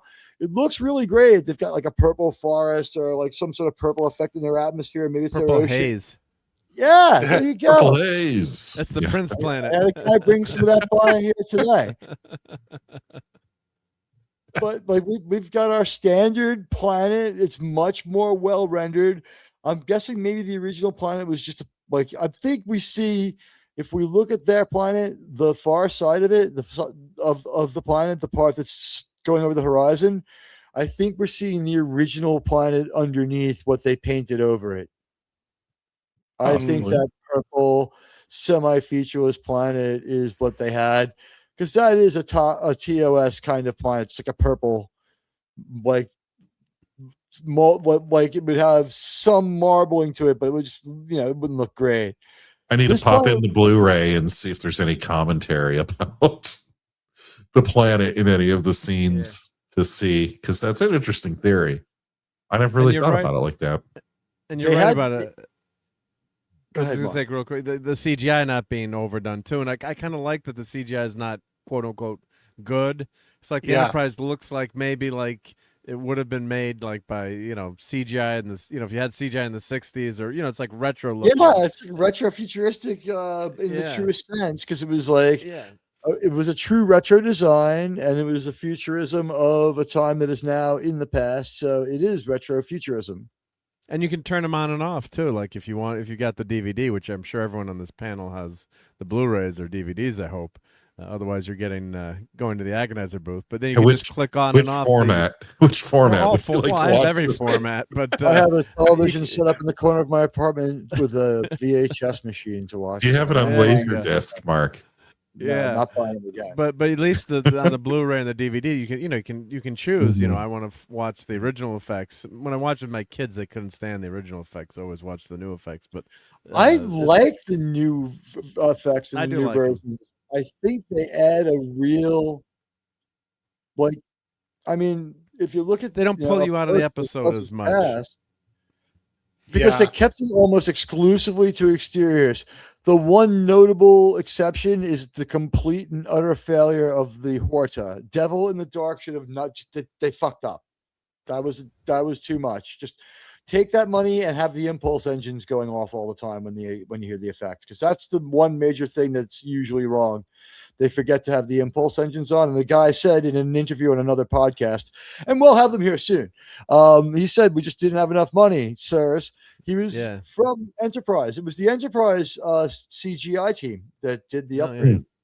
And the other thing they should have done, they should have added like 15 more minutes to the Doomsday Machine, just the Doomsday Machine eating planets and fighting. Yeah. They kept the windows of all the effects, like, if you had 10 seconds of a special effect, they did 10 seconds. But I'm like, the Mark D version would have added like 15 minutes of battles to that. So maybe someone out there, if you're listening, if you're a CGI person, like they did to the Darth Vader fight with in the first Star Wars, and they'd had like a CGI, there we go, the Doomsday Machine. Have like a special edition Doomsday episode with like an extra 20 minutes. That looks good, that ship. Where'd you get that? Yeah. I actually got this from the Mark D with the C merch store. In fact, there's the certificate of authenticity and quality there. There you go. Good and, stuff. I just wanted to say, as we look at the Enterprise passing, it is gorgeous, and I appreciate that there are two different versions, as Mark was saying. You can turn the effects on and off, and like, I don't know where he's given this captain's log, entry. He's with this chick, and it's a hostile computer. It was just like, to feel better, let me just replicate my old routine. Hello, computer. I'm a doppelganger from another universe. I'm up to no good. I guess like the AI isn't connected to their ship's computer, because like they're not, even in the mirror universe, they believe in privacy. They won't they won't hack your computer. Like they didn't search his AI history. Although I guess he's the captain, so he can. Yeah, right. Yeah, they're not gonna get into his computer system, hopefully, right? Yeah, or not. Well, no, because Spock figured it out. The computer told Spock that he was doing research with Scotty. Yeah, that's right. Spock like either hacked in or whatever. It was a computer resource allocation shows up at the security station. That's right. So they are big brothering people. If you start using a lot of computer resources, they know you're up to no good. They don't give a shit what you're searching. They assume it's prawn. But if you start searching heavy duty, like schematics, technical stuff, nope, freedom, no freedom there. And you know what I thought was interesting was there was a when Scotty goes down to do what he needs to, his own team wouldn't let him in. He goes, "You got to clear." He's a chief engineer, and they wouldn't let him go look at the phasers. Organizer, please. It's like, you still get that shows how. I gotta kick this. I keep using that. Shows how untrusting they all are of it, and it kind of reminded me. I watched last night. I watched The Hunt for Red October, and it reminded me of the political officer. Like, even he slipped there's on always someone watching you. Mm-hmm. Slipped on tea. The device. Okay, so the device here pictured, that's just the deletion device, where you could just push a button and boom, they're down, they're done, they're down, they're gone. She says you've eliminated how many of your enemies? 50, 100, and chuckles. And she's like, to think the great Captain Kirk owes it all to some rando alien technology. Rando flying alien. It gave him a god machine to kill people. Yeah. Doesn't need emitters. It doesn't send out a drone. It's just like, if it can see you, it can poof you. And the one thing I noticed here, even in our special edition, when we go into this scene and start it, as we zoom in on them, and because we zoom in a few feet, as they turn on the screen, Spock's image and the screen rotoscoped or superimposed or edited into this frame, it moves a little. Does it? His image, the frame of the screen moves a bit. There's a small technical flaw that they could, but they're punching above their weight for 1960s TV. And you wouldn't notice it probably without HD, but since it is orientation, who knows? But the pixelation had to be, high enough. This looked great. It's beautifully upscaled, and Captain Kirk is watching her as she hovers with her finger over the trigger. She's a real venomous bitch. I She didn't notice the TV in that shot, though. Neither did I. She also points out that you wouldn't be a starship captain if you didn't use all your opportunities. And he just grins and smiles, and he's like, clever girl, kind of a thing. And then she's like, that's what you need to become a starship captain, or even higher. She is totally trying to get to those executive ballroom dinners on Earth, you know, Admiral Kirk type style, right? Yeah, Admiral. yeah, Admiral absolutely. Kirk. Yeah, exactly. Absolutely. But yeah, here's the targeting device, or whatever you want to call it, the targeting matrix for the whatever device it was, the Tantalus device, or whatever. I forget what it's called, or if we even get a name Tantalus for it. Field, I think. Tantalus Field, yeah. Thank you. So at least there's an implication there of how it works, right? It's an energy field or something. So they never really explain. Yeah, they never really explain it, right? Yeah, just you know, some random scientist, alien scientist, MacGuffin is, which is yes, good. It's a good MacGuffin, right? They don't try to give you, you know, like today they try to give you 20 sentences on, you know, explaining it. You know, well, we would have to go 10 hours on just this one fucking story. Yeah, give you a backstory of how the scientist was very tortured and he had a horrible upbringing. And with his people kid. ostracized. Yeah, and He was just you know, misunderstood. he was just misunderstood, right? Yeah. So, Or in and the that's why he case of created the Maba- device. Yeah. of Mabanga Proctor's environment. Mabanga had been institutionalized for too long. It become unfeeling. But the Tantalus field is a pretty cool device. And she like is messing around with the trigger, and he's like, you know, bitch, get away from that thing. And don't so, give rid of Spock. yeah, he's already got half a plan at this point, doesn't he? He did talk to the AI. He knows the steps he needs to take. He may have already calculated that he needs to be extra ready for when Spock comes. Sean dropped. No, He'll be I back. put him. I put him in the pattern buffer until he comes back. There you go. So they have their own communicators from their own world, which I guess they would pick up that they were using them, but they probably might not be able to monitor what they're talking about yet, different bandwidths or whatever. But there is a lot of security on this ship, and they are kind of being spied on. And this is our new engine room. It's a pretty cool engine room, and we've never seen it from this perspective. We usually see them walk up to that like walkway that has the other tech on it, and like the Jeffries tubes or whatever they might have up there. Mm-hmm. In this one, we're actually looking down out of whatever it is they reach up into to work on. It's a cool reverse angle that, you know, nails into our minds and tells us with no uncertain terms.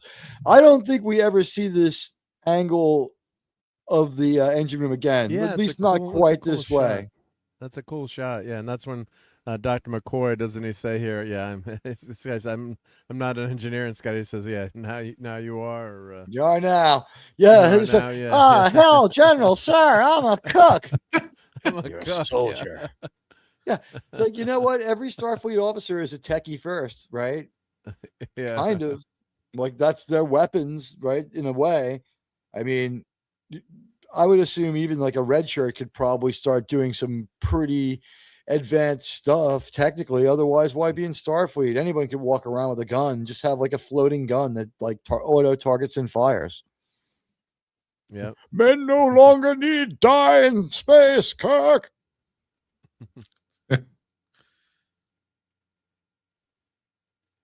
But yeah, everything is, there's a lot of tension in this episode too, because you're rooting for your crew, the good guys, right? And you're like, how the heck are they going to get out of this? How are you going to get back to their galaxy? Is it going to work? Getting back to their universe? And I guess they never call it, I was reading, they never call it the mirror universe per se. You know, it's just that's a fan creation, right? Or later I think it's from something like Starlog is my best guess. Yeah, because it's called, I bet the first was Mirror, called that in Starlog. Yeah. But they never call it like the mirror universe. It's kind of like Beam Me Up, Scotty, never happens in Star Trek, or Play It Again, Sam. but I mean that's ingrained in your, you know, it's you hear say the mirror universe now. It's almost interchangeable with the name of the episode. But just such a fun setup. Mark, so thank you much for that potential. picture, sir. Oh, are you checking the? Are you checking Twitter? There you go. Yeah, I watched the wrong episode for tonight. Of course, as I said, I've watched this a gazillion times, but because you know, sometimes I'm sorry. Yeah, that was my fault. That was totally my fault. But got rid of me. You know what? It we just booted looks. you. If I make an upload out of this, it just looks better if I put you down in the basement for a moment. You didn't do anything wrong. Yeah. You're not punished, Sean. It's not a judgment. It's just unsightly. One of the deeper things that I watched this episode tonight and thought about was that McCoy says everything's exactly where it should be except for us. And I'm getting distracted here. And a stain on the table. But when you think about it, I did acid here last year, Jim. We know that the Enterprise. I fucked up the table while I was tripping, Jim. We know the Enterprise is powerful, right? We do. But this ship in the alternate universe, the mirror universe, is supposed to be a ship of war and be a military vessel. Powerful and more than a match for the original. Well, but if everything is right where it should be, I don't see how it could be more powerful and yet everything be in the right spot.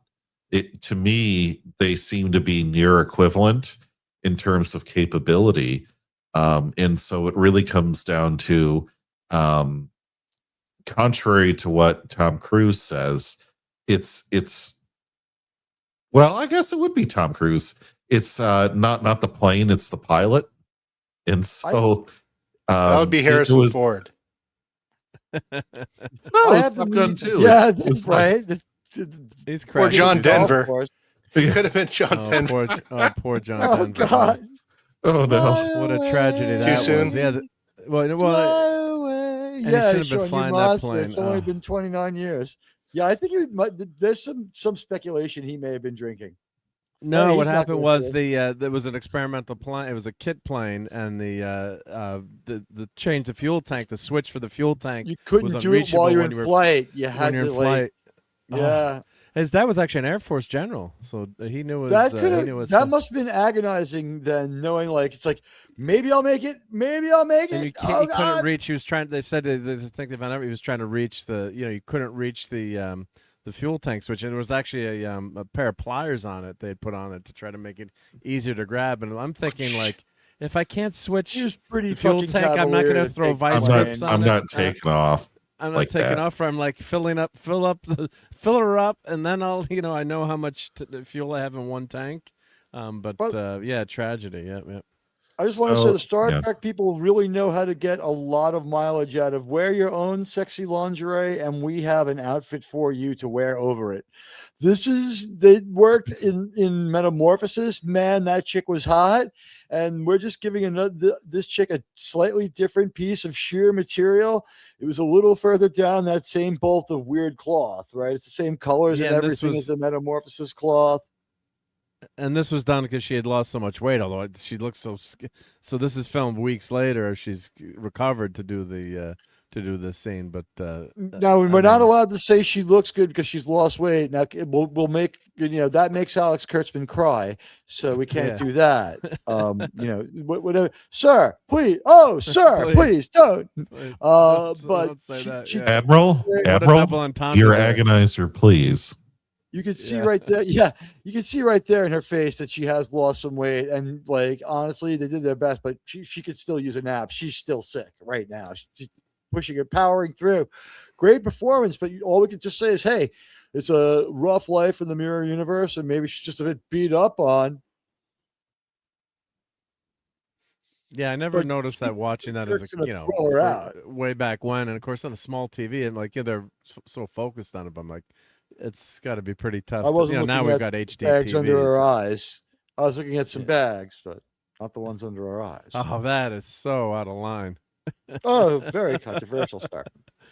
What, you read my comment? Send for Albert Einstein. Sir, he's very busy. Sir, that was so controversial.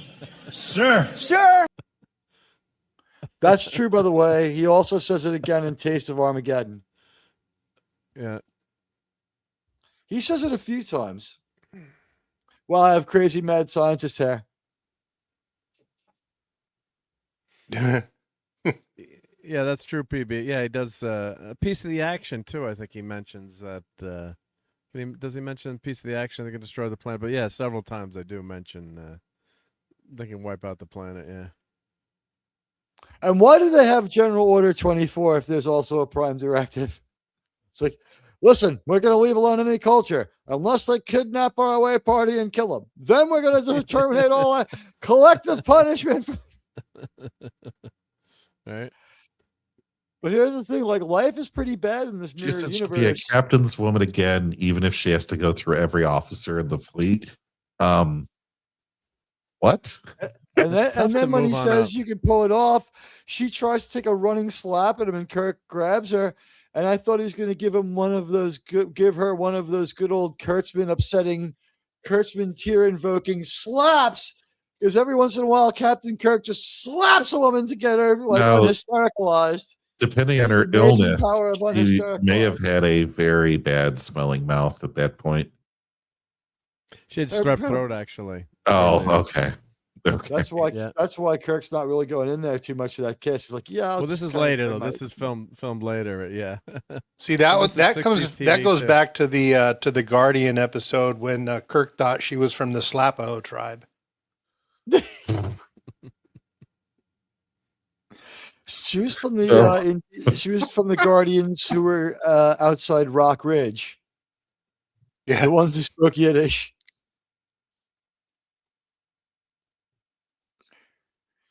Look at all those different badges of oppression on the wall too. Like, what's funny about this is we see the Star Trek the way Alex Kurtzman sees us. Hey, Phantom Outsider, I haven't seen you come in. I'm sorry. Phantom Outsider, haven't seen you around in a while. So look, she's got a Ring camera in Kirk's quarter. I didn't know that. Yeah, Phantom Outsider is correct. I think the books that that theory was based on either led to the theory that they're going to use to bring William Shatner onto Enterprise, or were derived from it. They do use both pieces of that script. They do use someone else being the cook. They make it Riker, and it's stupid as shit. But they do use a lot of the mirror universe stuff that they had come up with. By the way, Teag, have I ever told you my theory, my best idea on how to bring Trip back? Because we only saw Trip die in a hologram, in a holographic presentation. And all they got to do is, when they do United, they bring Trip, and they just have to mention something like, yeah, we're still trying to correct some of the news reports. Well, no, well, in Riker's thing, Trip's gone. But if they bring Trip back for United, all they have to do is say, yeah, there were some misreports that Trip is dead, and Trip could just go around like, people are still thinking I'm dead. When I show up, I'm surprising everybody. It's like, we're trying to get all these news reports fixed, and we're something like that. They could just say that. He went to Section 31 for a mission or something, and then he came back like 2 weeks later. Yeah, but it's easy to explain. It's easy. They can make up anything. How about this? Reminds me of that training tape I made where I got killed messing with the EPS conduits. Imagine me dying. Something like that. Yeah, it could just be something where that piece of the story wasn't ever clarified. We have to stop the video here. Them boots were made for walking. Sirs and madams, I give you Nichelle Nichols. Dagger of the mind. So everyone's speechless now. What happened? We're all just staring at her. Oh, bunch of gawkers. Haven't you seen ever kissed a girl before? Are you still living in your parents' basements? How dare you? Find this man. You know what? I don't care. How dare you? Thank you, Greta Thunberg.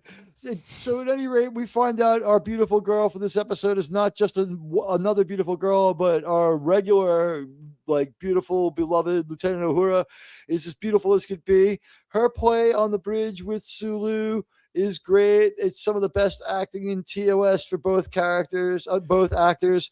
I love the Sulu and her play off each other so well. George Takei and Nichelle Nichols have like a natural chemistry. It's awesome. I believe all of it. I believe that this is a different Sulu. I believe he likes chicks. I believe all of it. It's great. It's convincing. Is there ever a time where Sulu and Uhura interact other than this episode? I'm trying to think. I can't think of one. They talk a little bit here and there. I think there are episodes though, right? where there are conferences or discussions on the bridge where Captain Kirk is like, if anyone has opinions, like there are times when they both speak at a time like that. But yeah, I don't know. I don't think so. Oh, wait, no, they're hanging out in the botany lab together when Joe gets depressed and grabs like a kniff, right? Or when Joe in naked time, they're hanging out together. Yeah. Okay. That's right. Yep. Good And I think catch. maybe in when Nomad comes across them, they're hanging out together. You know what? Like they're called F-hags. Yeah, but Maybe there's not a she lot says of F-hag. Yeah, there's not a lot of dialogue for Chekhov, Sulu, or her. They've got such very small parts that don't get fleshed out that once in a blue moon. The naked time is Sulu's. Is that his best? Considered his best scene in all of TOS, I guess, or the swashbuckling. Also, scene. like his best acting decision too, is like Sulu's from California anyway. I would never dream of being a samurai. I would dream of being a musketeer. And they're like, you did the work. You might as well do it. Yeah, you know what? It'll only look better. He faked it. He said he knew how to sword fight, all the sword fight, and he didn't. And then he went and he trained and he studied. He looked good doing it. Yeah, no, he did. And he was in good shape too, man. That guy was like Bruce Lee. Yeah, he was all ripped and toned. Hey, he was in John Wayne oiled movies in that episode. Yeah, he was a pretty big. He was seen in New York today. He was walking around. He did a rare sighting. He came out. Yeah, he was walking around Central Park. George Takei was walking around Central Park. Well, he's now 92. It's just he's really. I mean 90 as well. I think he just hit 90. Oh, 90 also. Yeah, like he's now past. He 90 lives in New York. Well. Or, He lives. Yeah, I think he lives in New York. The reason he must live in New York because if you remember, Mark, he was Howard Stern's co-host for like 2 years, which was hilarious. Oh my, like, that was awesome. Tell me about tell me about it. Tell me about you and your boyfriend having sex. Well, it usually begins as a contest of sport, Howard. It was so weird. It's like Sulu's just on Howard Stern. He was great on that show. And that was before he got into all the politics. Which was I he loved, fired Baba Booey? Right when Baba Booey pissed him off, I don't need you. It's like fucking Sulu. Don't fire Gary. He had always been the voice of the program before the show started. It was like, this is George Takei. He forced him to do the bad laugh. We basically have most of our plan figured out. Mira Kirk is making some calculations. Everybody's doing their part. The plans are working in tandem. Mira Uhura manages to slap down. Prima Uhura manages to slap down Sulu. And in the transporter room, Mira Spock confronts Kirk and he's like, why are you acting so goddamn weird? And I think it's like, what if I told you we were from another dimension? I think he basically drops the mask in the transporter room confrontation, right? Or he's starting to drop the mask. Yeah. And he's like, let's take a little walk to your quarters and talk this over, Captain, while I figure out what I'm going to do. Because this Spock has already had more than one opportunity to say, being the captain is just going to get me killed. I'll be captain when someone kills you because I'll just kill them and then I'll deal with it then. I'm not looking to kill you. Good arrangement, right? And then maybe you'll like leave behind the owner's manual for the Tantalus field. It's like, don't fuck. But at any rate, they begin like the dropping of the mask in the transporter room where Kirk is doing some of the work that was set up there. For those who've seen a show called Section 31, they say when the ion storms intersect in the different galaxies, they do it all the time. They expressly say that it almost never happens in this episode. It's like, this is a real fucking fluke. For over a century, they won't be able to get back, was Scotty's line. Yeah, if they don't do, they have like 2 4-hour windows. They already missed one, miss something like that, right?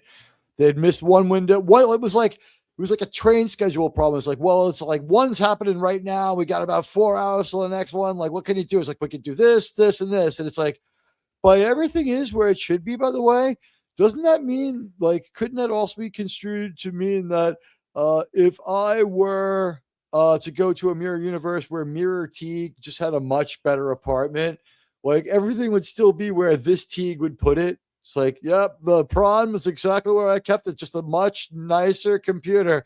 Something like that. You know what I mean? Maybe that's what Scotty meant. It's not that definitive. I thought it was the dialogue in this is well crafted because I think that there's a thought that they might want to go back, and then action ensues.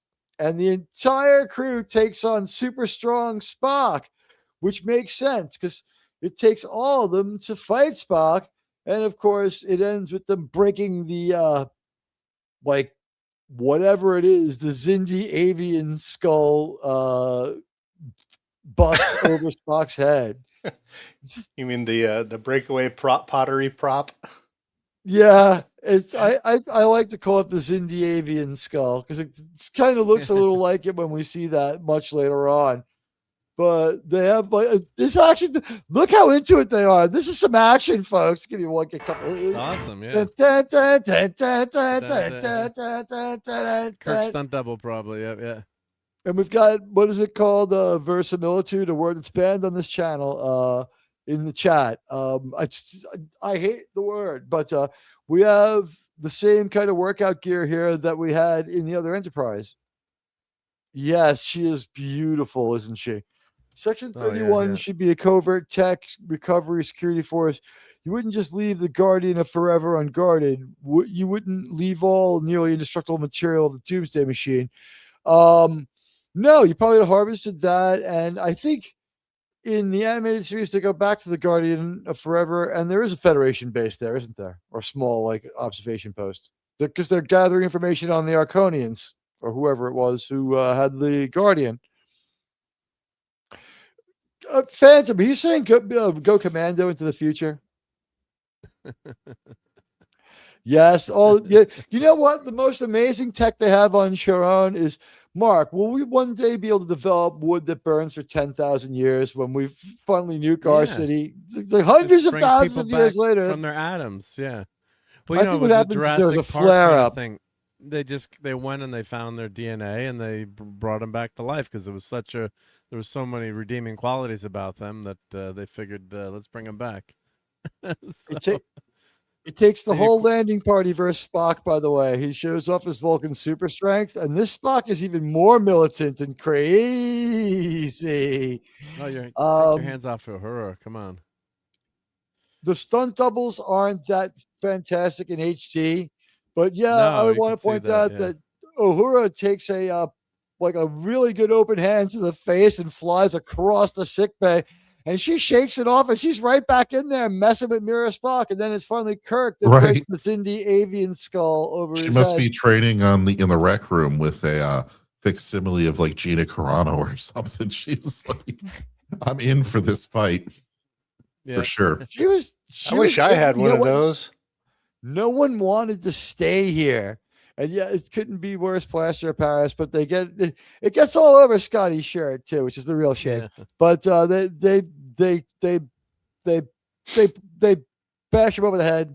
He's got a Vulcan hematoma, and boy, she looks so good right there that maybe I'll see if I can't freeze that. Bonk, It's bonk, weird bonk because on the it's head. such a different. It's such a different hair look. Yeah, minimal hair pieces for Michelle in Oh, I this. do have that clip. Actually. Yeah. She just looks Bonk, so bonk. beautiful. Bonk, bonk. Bad kid. That guy's in Scrooged. Oh, he is? Is he really? He's the guy who freezes to death in the sewer. You sure way. were a hell of a lot less blue. That's the guy. Yeah, that's the guy. That's come on, Miri. So anyway, one more look at her. She looks fantastic. She's an absolute doll. They finally take out Spock, and the people from the regular universe, they're going to do the right thing. And meanwhile, Marlena, and what a great choice of a name, right? Like, maybe was there someone from a bad place who was sympathetic named Marlena that we had known of in 1966? Dietrich, perhaps, right? A woman who had been in movies only as long ago as the show Enterprise was on TV at this point. Think about that. Marlena Dietrich movies were still being made possibly in 1966. We know that they had made them at least up to 10 years before. So, Enterprise twice as long ago as the last Marlena Dietrich music. World War II as far in the past of this show as Enterprise is in the past for us. It's crazy.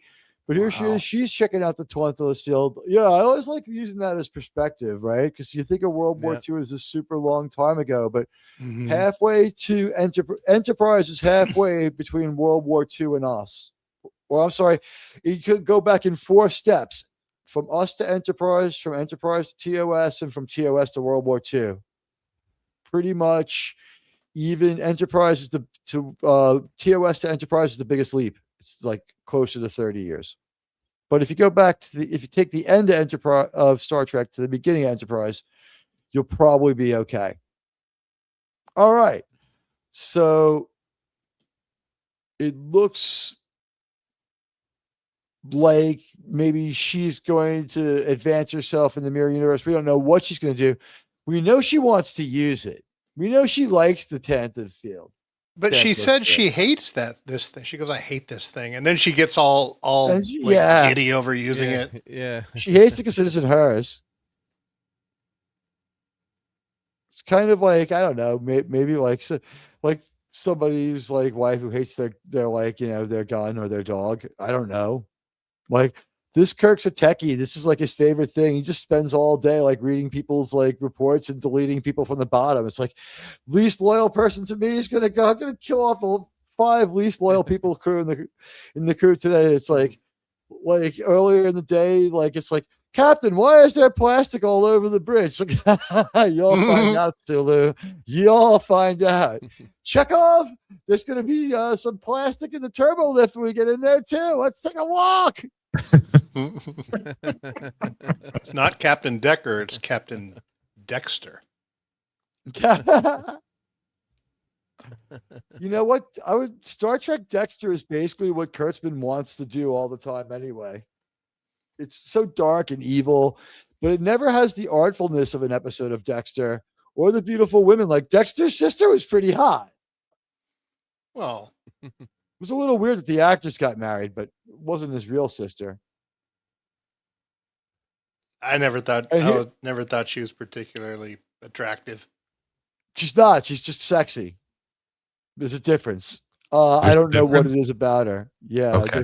She looks more sexy than she is good looking. Hey, you know what? The Dexter guy agreed with me. He married her, right? So Sulu doing some of the best acting of the entire series here for George Takei. He's like, Spock has orders to kill you. Unfortunately, you're both going to die in the fight.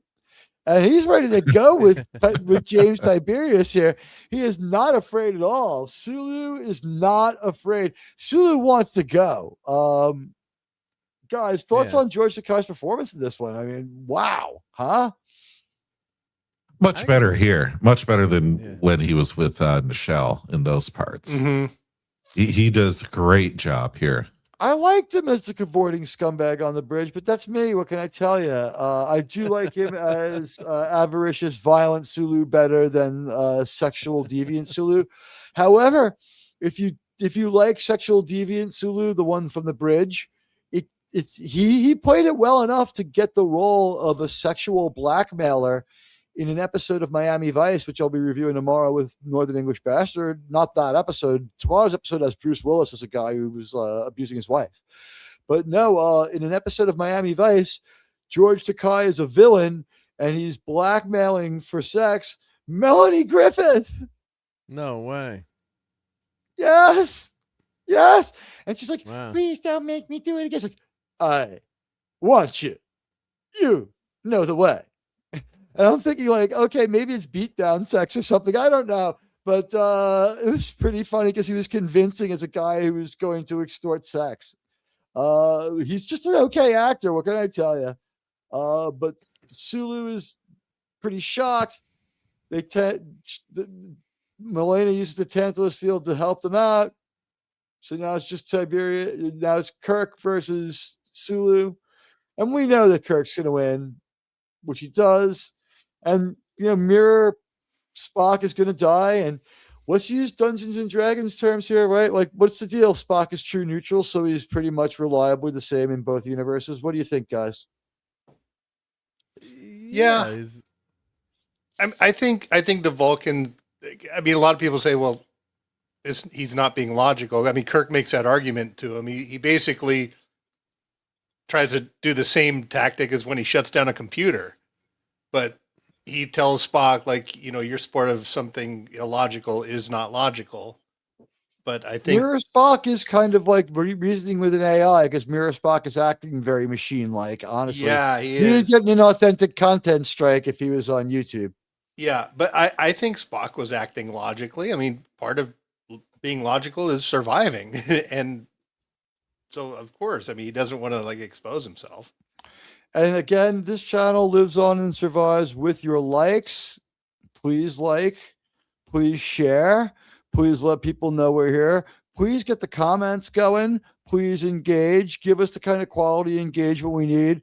We understand that there's other people who are, doing compelling stuff too. And hey, Betty Hepburn, hello. We do appreciate you guys being here and every minute you spend with us. But you know what? Right now, we're not going to be able to, bring you this kind of quality Star Trek if we don't get great engagement during the week and the video on demand quality. So people passing through or watching both streams, do me a favor. We definitely need your like as well. And maybe a share on X to show the algorithm that, the show gets shared and brings people to YouTube because, there's not much to be said about that one, except Mirror Spock is going to be saved by Prime McCoy. He gets up, and the first thing he does to reward McCoy is grab him and mind meld him. Is he is this like fusion or what, right? Fusion from Enterprise? Remember. Yeah. Yeah. Or Star Trek 6. Is this the first time that Spock did not ask for permission when doing the mind-to-mind attempt? I don't know if anyone ever has to ask permission because I think people are like, Spock, the mind meld, it's the only way. Like, right? It's like basically a permission is usually implied in bringing it up, like the person who brings it up. Like he mind melds with the Horda. There's someone who's out cold who doesn't, who he mind melds with. Well, people went after him for doing it in one of the movies. Yeah, but it's like, well, he did it Polaris here. was a traitor, and he had to save people's lives. What was he supposed to do? Let everyone die because he didn't want to? Sure. I love that scene. Feeling, yeah, that scene was so good because at the end of it, you can see Spock is shaking. He knows what he did. He goes, she does not know. He plays. God, Nimoy was so good at just displaying just enough emotion. And we got to thank Stone Loki for the information on this one. He's the one who told me about it. Saavik was planned to be the daughter of Spock and the Romulan commander, which kind of checks out. Yeah. I have Loki's word to go on this one, but kind of checks out. I'm glad they didn't do it. I don't like that idea. Well, here's the thing: they got rid of that Savick for the other Savick. They had to let Kirstie Alley go, so Robin Curtis takes over, and so it actually there was no way to go forward with her as his daughter after Star Trek 3. It called for her not to be his daughter, so it was a good thing they didn't say it and take it all the way in Star Trek 2, or you would have lost one more possible way to resurrect Spock, and you would have had a logical problem in how to bring him back. So also, and then how do you have them do it in Star Trek 3 if he's? That's what I'm saying. I'm glad that we decided not to go forward with that. So I think Savick still says part Romulan, though. I don't think that ever gets taken out of the canon. Well, it diminishes her. I don't think she's part Romulan in canon, but and she was actually supposed to be Savick in Undiscovered Country was supposed to be and they changed it. I'm glad they went with Savick because one, I would want to see Spock do that to his daughter. Two, I like the idea of Savick being his daughter from the Romulan commander. It's cool. Three, I thought that having Valeris be someone else who wasn't as known and as familiar to Spock, that he would just do that to her and be like, "Fuck you! I'm 100% about Kirk, McCoy, and the Federation and the needs of the many. Your trauma from this mind meld will go away. It is illogical that I would even care." And it's just like, you're gonna just tell me. It's like, where? It just grabs her and just like slaps and fuck her. I don't really give a fuck about Sam from Sex in the City. She's just a cheap ripoff of a Golden Girls character. And now if we Golden Girls, just saying. I love that rant. Okay. Yeah.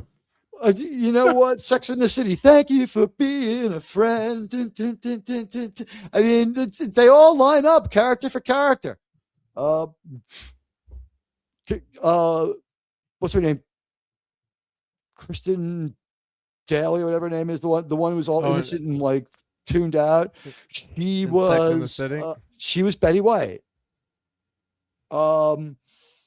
Carrie was Maud. What's her name? Rue McClanahan was Sam. Oh, you're talking about I'm talking about how the characters line up. Yeah, I was trying to think of the actress. Cynthia Nixon's character is the mother. Estelle Getty? I think so.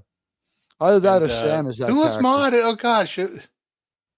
I believe that Carrie might have been Maud. No. B. Arthur. B. Arthur, yeah. Did you bullshit today? Did you try to bullshit today? Stand up philosopher. Third party toy designer, sir. All right, so now Mirror Spock knows everything. He also knows about the Prime Universe, which is, got a just Federation, which is more logical to him. And then Milena shows up. She's like, "You're not leaving me here. It sucks." And he's like, "We can't take you with us," and all the other stuff. After he explains again to her who he is, and then like showing she's game while this is all going on. Uhura's like, "Enough of this shit," and she just beats down Milena and takes her weapon. Kirk's like, Uhura's got it. It really is too bad they couldn't take her with. Yeah. You didn't have to keep her as a permanent member of the cast, but like just say, like in on this side. The character's there. I thought that they could have this and the episode Obsession have characters that are rolled out like they're going to be new major characters, at least as important as Riley or Chekhov, and we never see him again. They do that to us a lot. I would have really loved, in this probably would have never happened because of the way storytelling was done in the 60s with this version of Star Trek. But I really would have loved for them to have brought this character over and then had her again in another episode focused on her or the two of them and have her kind of have a flip of a mindset in the way that Empress Georgiou never got because they didn't know how to write. They had a tremendous opportunity to do it and do it well, and I think the actors could have done it. and it would have been awesome. But you only have 3 seasons. Phantom's right. Well, the Phantom's right. His first mind melds with Van Gelder, who couldn't consent. Yeah. Van Gelder was like, let's be honest, like with what Spock knew. Like maybe Roddenberry didn't know it, but we know it now because, like, it was like the first mind meld, as you're saying. Like that's probably helped Van Gelder. Like Spock, threw him some rationality and helped him calm some of like the racing. It's like, this man's actually like a scientist, like that was like, it was probably good. It was like he was able to at least get across to Van Gelder. We know that, you need to be helped, and we know, like, you're all right. And at the end, like, doesn't Van Gelder, he's kind of okay at the end. Mm-hmm. Right. Thank you. We get the smartest chat. You guys are great. But at any rate, who is like, no way. And then as they try to do it, I believe that, the noble sacrifice comes in. Everybody's willing to be the person to stay behind so the others can go back. But it's calibrated for 4, so that could still not work. That's why we can't rescue this chick. Mirror Spock shows up, and I have a funny feeling Mirror Spock is going to be the captain very soon, and this chick is going to be the captain's woman anyway. So she's improved her life a lot in the Mirror universe. And this is what occurred to me here. You ready? When Kirk says, find a way to save the Hulkins and make it stick. If Kirk was played by a loser instead of the definition of legendary awesomeness, and Gene was writing a different approach, he would have said, what if I were to put a sense of self into Hugh? It's the same thing, isn't it? Yeah. It's the same thing. He's introducing the idea of but the thing is, Mirror Spock isn't threatening the Federation. No, he's not, but he's going to make the Mirror Universe possibly make the Mirror Universe a better place. Yeah. And that's a recurring theme on every other one of these Mirror episodes, by the way. I'm glad you brought it up. Well, it's a gets motif. Better, yeah. It gets better everywhere except Deep Space Nine. Deep Space Nine's F's it all up. It just they try. They try to drop that hint, but it never works.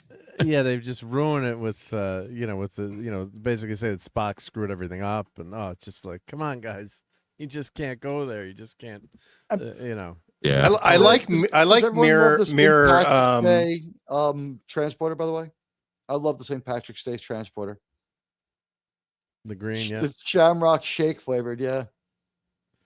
I do like Mirror Miles O'Brien. Mirror O'Brien's a good, yeah. Smiley. I like because he's a good guy in that too. Because does he off Kiko in that one, or does he?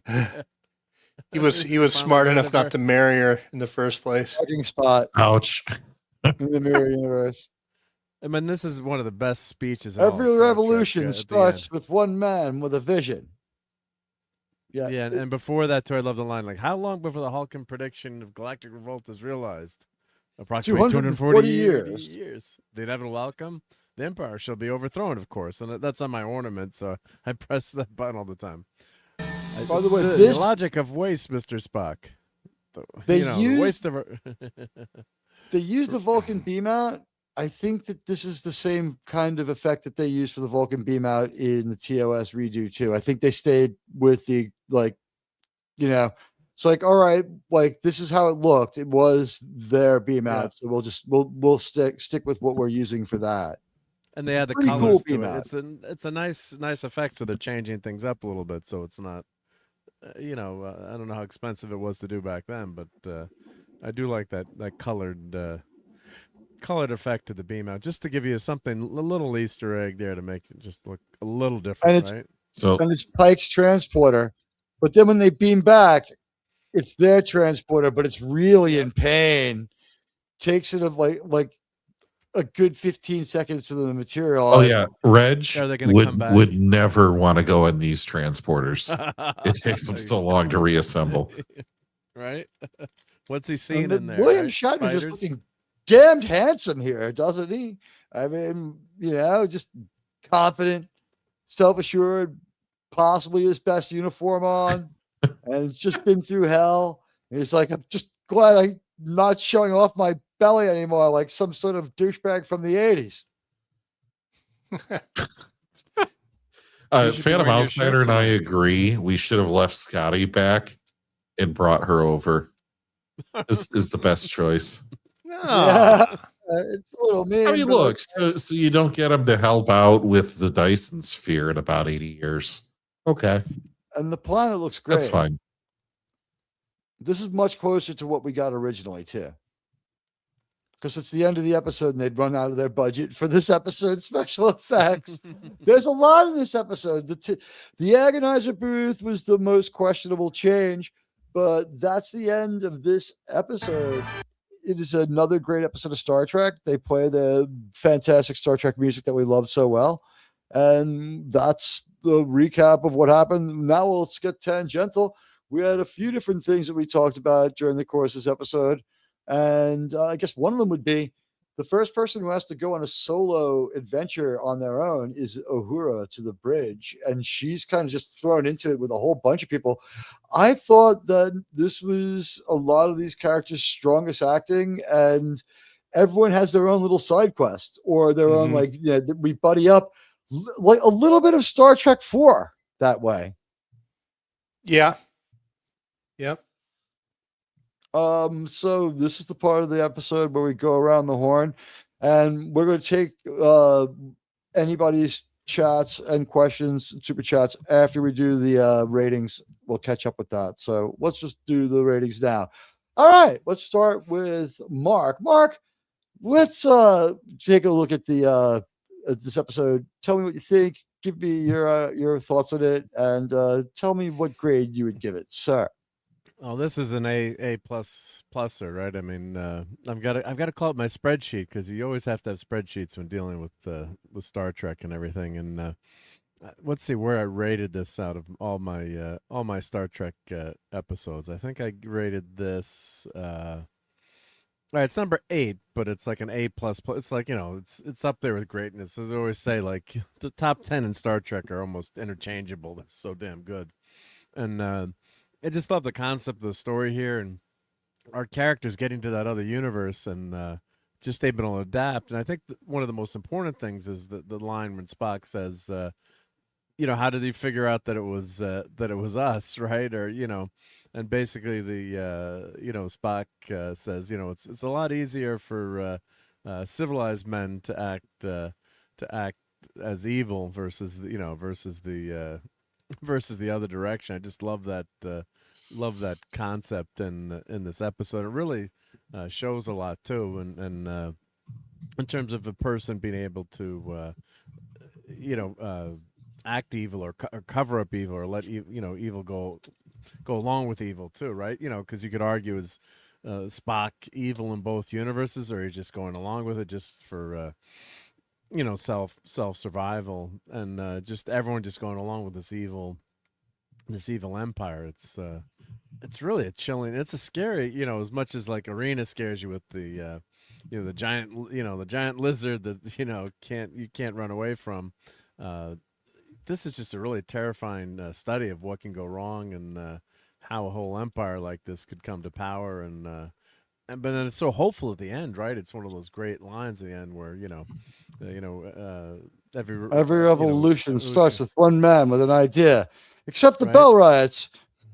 Yeah. So and the exact quote is, I was trying to remember before. Yeah, it's easier for you as civilized men to behave like barbarians than it was for barbarians to behave like civilized men, and I think both those quotes really bookmark the episode, but.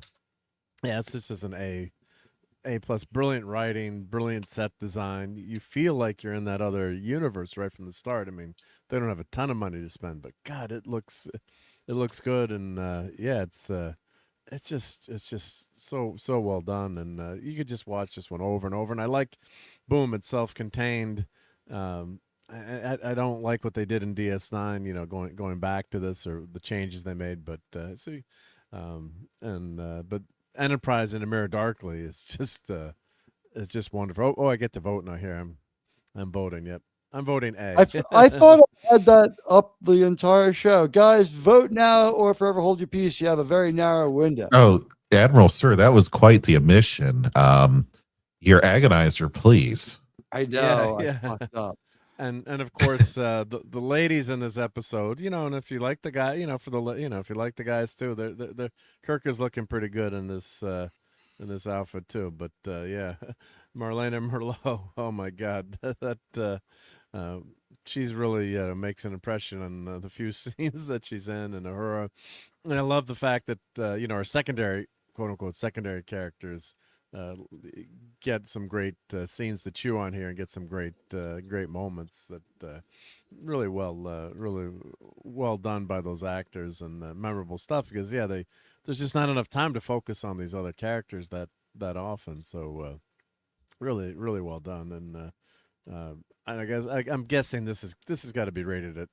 Why are you even putting up a poll? This has to be an A, right? I mean, just right. It is kind of an A. The only poll question is how much of an A should this get? Yeah, right. A plus plus it A should be plus A A. Yeah, I mean, if you give this episode a B, I would really like to know what's going on in that noggin, because that's inconceivable to quote our famous Sicilian from The Princess Bride, so Vincini. So, but yeah, just all-time great classic. And I always remember our good buddy Clobberin Times, and this was his A++ favorite all-time episode. This was rated by him as number one. And he gave it an 11+. So on Clobby's rating system, this was City of the Mirror was an 11+. City 11, Amok Time 11, Devil in the Dark 11, and Doomsday Machine 11. I kind of argued with him about that. Come on, Doomsday Machine should be up there. It is an 11. He gave those all. They gave those all 11s, and it was in his top 5, right? If I remember, I was trying to recall that, and I thought it definitely was.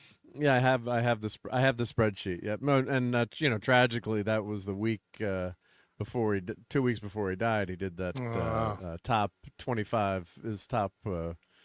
We ranked all his TOS episodes. Yeah, that was. I looked at the obit today because we're getting kind of close to it.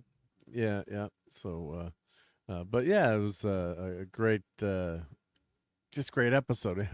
Yeah, can't keep saying it. Yeah, it's great. Okay, so you're giving it your highest A. Anything else important or noteworthy about this one you want to get in here before we move on to JT? Let's see. Did I have in my notes here? Is there anything I forgot on the top? Well, of course, we mentioned the Tantalus Field, right? How that would have been. They were going to bring back Kirk, right, as an older Kirk, right? Throw him into the Enterprise world. Yeah, throw him in the Enterprise world. That would have been fun. And I love the line. I'm not a doctor. I'm a doctor, not an engineer. Now you're an engineer. Now you're an engineer. Yeah. Yeah. So that was really great. But yeah, it's just perfect. This is perfection, right? Just we got everyone using their signature lines, right? Yeah. I'm a doctor, not an engineer. I am an engineer now. Yeah. Great quotes as wow, usual. he picked up 9 votes really quick. Guys, keep voting. Yeah. Right now, it looks like an A is the runaway possibility. Okay, so thank you, Mark, and let's move over to our good friend JT Kirk. JT Kirk, I'm sure there's things that you did not like about this episode. Sure. So, Admiral, you refer to me, I guess, as the Russian poet or the Russian author. The Russian judge. Yeah, the Russian judge, because I tend to have such like a downer or negative or dark take on things. And look, I was trying to find things that I could talk about that were not 100% perfect. Every single thing that I said was negative, or I guess pro Kurtzman on this, was a nitpick to the nth degree. This is one of my top 10 favorite Star Trek episodes, and it has nothing to do with all of the mirror episodes that I may or may not like that come after that, right? This episode has an outsized impact on Trek as on the legacy of Trek outside of just the 50 odd minutes that the runtime is for this. So I wanted to view it as just an episode of Star Trek, the original series, on its own. And I love it. The way that we get to see the ships change, the lighting, the costumes, the set design, the other CGI. I mean, you name it. There was not any time wasted in this episode. I thought the pacing was pretty darn good, if not exceptional. So when I try to go through and say, okay, where does an episode fall short? This episode avoids that at every turn. Wow. And one thing that I will say is one of the things, Admiral, that you like to talk about is this track is their technology higher than our own? I think the talking to the computer conversationally as an AI thing was like LLMs and artificial intelligence and that whole topic, machine learning, all of that was around, maybe not in the 60s, but certainly by the 80s, had been well theorized and designed. But like Mark was saying, computational power just wasn't there. So this idea was very futuristic at the time, like many other things in Star Trek. The fact that it just happened and we didn't have to celebrate it or make a huge 5-hour arc about the capabilities of the computer was just cool to see. Unit is the ultimate achievement in computer evolution. We've got our computer episode. Exactly. So, there was some good fight scenes in this, but it didn't dominate the whole conversation. It did feel like you're almost reading a 60-page comic book. And of course, 8 pages of that minimum has to be fight scenes, right? Because it's a comic. Need some action. It's similar here, right? With the way that you have everything lined up with the agony booth, the agonizers, you will have to have physical confrontation, but they did it smartly, right? They did it where Chekhov has to do the, surprise exiting the elevator. I'm going to get rid of the captain and claim, his position, or you have to fight Mirror Spock at the end. The story has to culminate in that type of conflict because Spock was catching on to them the whole time to create that tension. So all the tension paid off. All of the fight scenes paid off. It was not violence just for violence sake. I appreciated the dynamic between Marlena and Kirk very well. It wasn't just a filthy hookup excuse or anything like that, right? Kirk was not a gentleman. that there's anything wrong with that. No, but I'm saying, your show rises above when you can handle that topic in a really great way. And Kirk proved himself as a superior captain and a gentleman in that. So I could go on for another 20 minutes on this, but I know other people do need to review this episode. So I was thinking, what score do I award this? And the Klobby scale, I was trying to remember how many pluses. So thank you, Mark, for bringing that out. I'm just going to say it's in my top 10. I don't know. I really would need to sit down and figure out where it would rank, but this gets an A+. Just, Wow. I never give full A's, hardly ever. This gets an A+ in my book. 100%. So, yeah. Wow. Yep. An ideal episode of television, according to JT Kirk. Well, that brings proceedings to Sean Carter. Hey. Sir. Hi. So I just went through my spreadsheet. So, I'm going to go back and revisit all these, and I'm going to revamp this thing anyway. But of all the categories I have, humanity and optimism, science fiction ideas, story, adventure and exploration, characters, relevant. Is the story still relevant today? Is it still good? And my own personal subjective opinion, every single one, 10 out of 10. This episode is a 100. I have to say, out of all your categories, humanity is the most human. Yes, it is. I think it's the most important too. That's why I have it as the first one. But this gets every single category. This is a 10 out of 10. It's still not my favorite episode. It's one of my favorites. But my actual favorite, which is the Corbomite maneuver, is also 100. But I prefer the Corbomite over this, just for other reasons. But this episode's so good. It's so good. Uhura, like we've had this conversation about Uhura, how she's strong, how she's smart, how she's resourceful, how she's fearless. This episode has it all. Strong. With her. She's invincible. She's woman. But she's not. Like She's still, she still needed Kirk's encouragement to go up on the bridge. She's like, Captain, he's like, Uhura, you're the only one who could do it. And that was so uplifting and a great character moment. It shows Kirk's trust in her. It shows his confidence in her. And how he raised her performance with just like, yeah, do it. Just Yep. just Yeah, give and- in to, Confidence, yeah. just give into your like most like wild egotistical id driven like fantasies. Just Yeah. be all id. Yeah. And watch you out know, for Mr. she's- Sulu.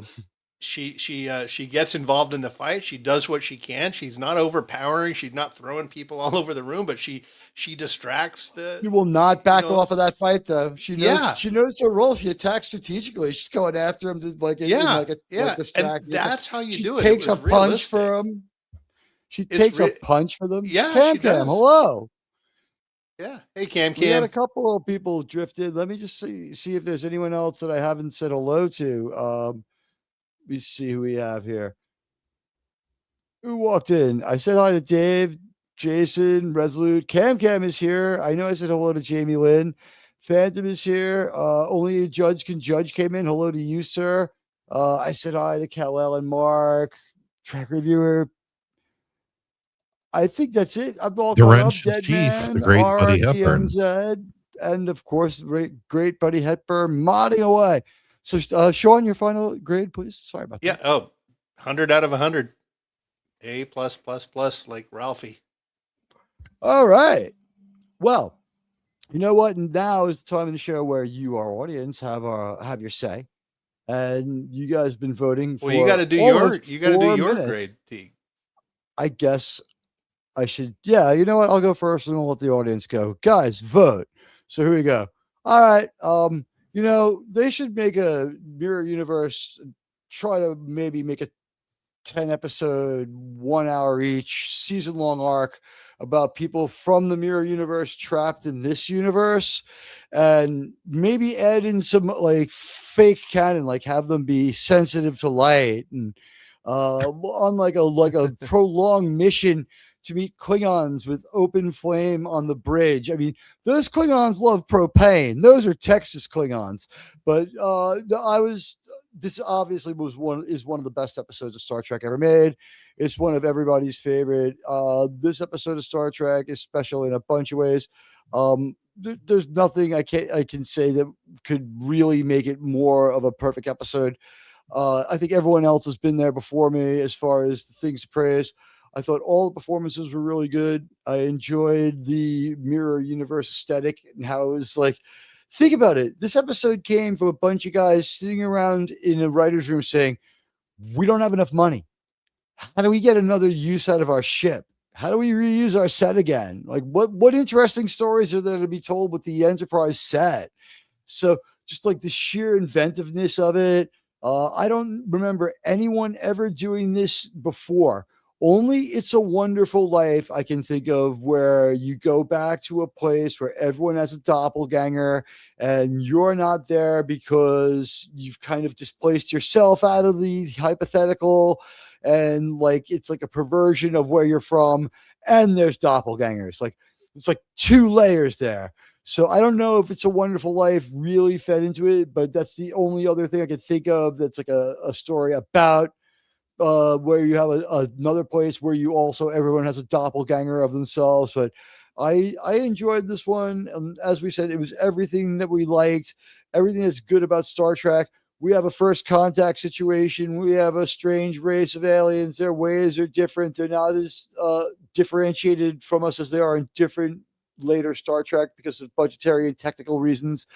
But you know, we're getting there. They're totally different. They have different ways. They'll die to protect what they believe in. Something we'll see coming up later in the Prime Directive. We see compassion. We see ideas of Star Trek of how, you know, friendship, loyalty, and sacrifice meeting together at the final frontier lead to a great story. We can see how only some of our characters need to be in jeopardy for the story to be good. Like when everyone's in the transporter room and ready to beam out of there, and like only like a couple of people are like in jeopardy, it doesn't lower the stakes of the story or make it any less good. It is an A+. It's one of the top 10 episodes of the original series. I think there's at least 10 A+. I can't think of 10 stories better than this. It's tied. Those 10 top episodes of Star Trek, it's like there's the top tier 3, and then like, you know, like they're all very closely clustered together. Like the number 1 golfer in the world and the number 10 golfer in the world, not much of a difference. The number 16 golfer in the world and the number 40, huge difference. I don't get how it works out that way, but it does. It's just like chess. Yeah. Chess is the same. In the original series, we have, some of these episodes that are just fantastic. And this is one of them. I think we all agree this is an A+. It's some of everybody's favorite episodes. There are a lot of people out there who it's their favorite episode. Clearly, it's the only thing that Kurtzman ever investigated. Why he just didn't do Star Trek Mirror Universe from day one is beyond me. But I thought it was fantastic, and it was an excellent reuse of set. An episode born of necessity. We don't have a lot of money, sir. We can't, sir, we can't do it. We want to have like these great things in the episodes, but there's only so much that we can do with the money we have. And it's 60s network television. And did we lose the poll again? Or did I still have it. 11 votes.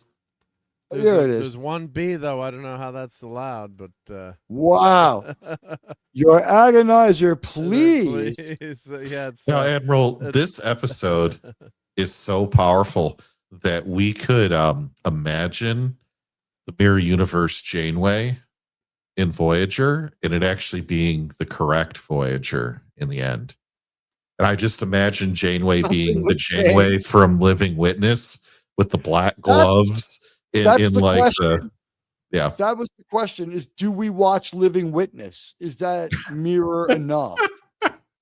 My inclination is yes, because we've never done Voyager. It almost feels like it, right? It almost feels like it. They just didn't want to go there. They just didn't. They're like, I honestly, this is what I think happened with them with the Mirror Universe and why we got Living Witness. They're like, we can get this done cheaper with our primary cast not here as much of the time.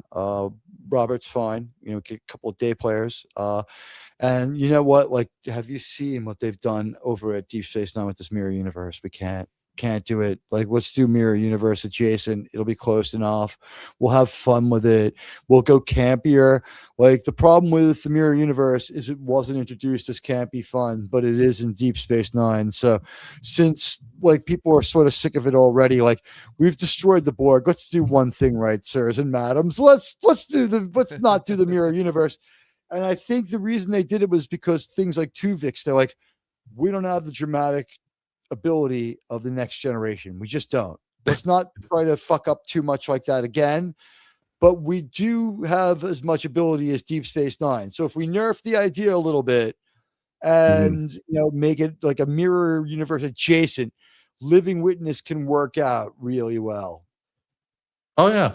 Well, in TNG, you have a couple that come close. I'm thinking of Parallels, where Worf keeps going through different universes or different realities.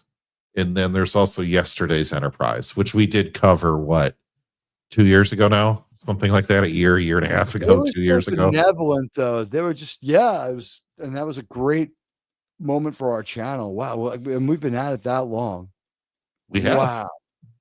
Indeed. Well, now that I've gone, you know what? Let's give our audience their say. Guys, vote now, forever hold your peace. You got 11 votes. And what grade would you give episode Mirror Mirror? And people are loving it. Even for a late poll, this one is doing pretty well. Let's see if I can't get this up on screen for everybody to enjoy. It's all right, Teag, if you can't get it up. It's fine. It happens to everybody. I sound like Jeffrey Tubin. Let me see if I can't get this up on screen. Well, it's better you sound like him than look like him. Yeah, thank God. I wish I had his money. What grade would you get in his apartment? What grade would you give episode Mirror Mirror? Sir, today, 91%. It's about a B, sir. Sir, it's a C. Those combined got 9%. I can't believe someone gave it a B. D, F, it's kind of bad, sirs. 0%. All right. So 11 votes. I end the poll. It wasn't a huge poll, but then again, I should have started it a little earlier. And hello to only a judge can judge. Admiral, I do want to share one thing here. And Howell's right, by the way.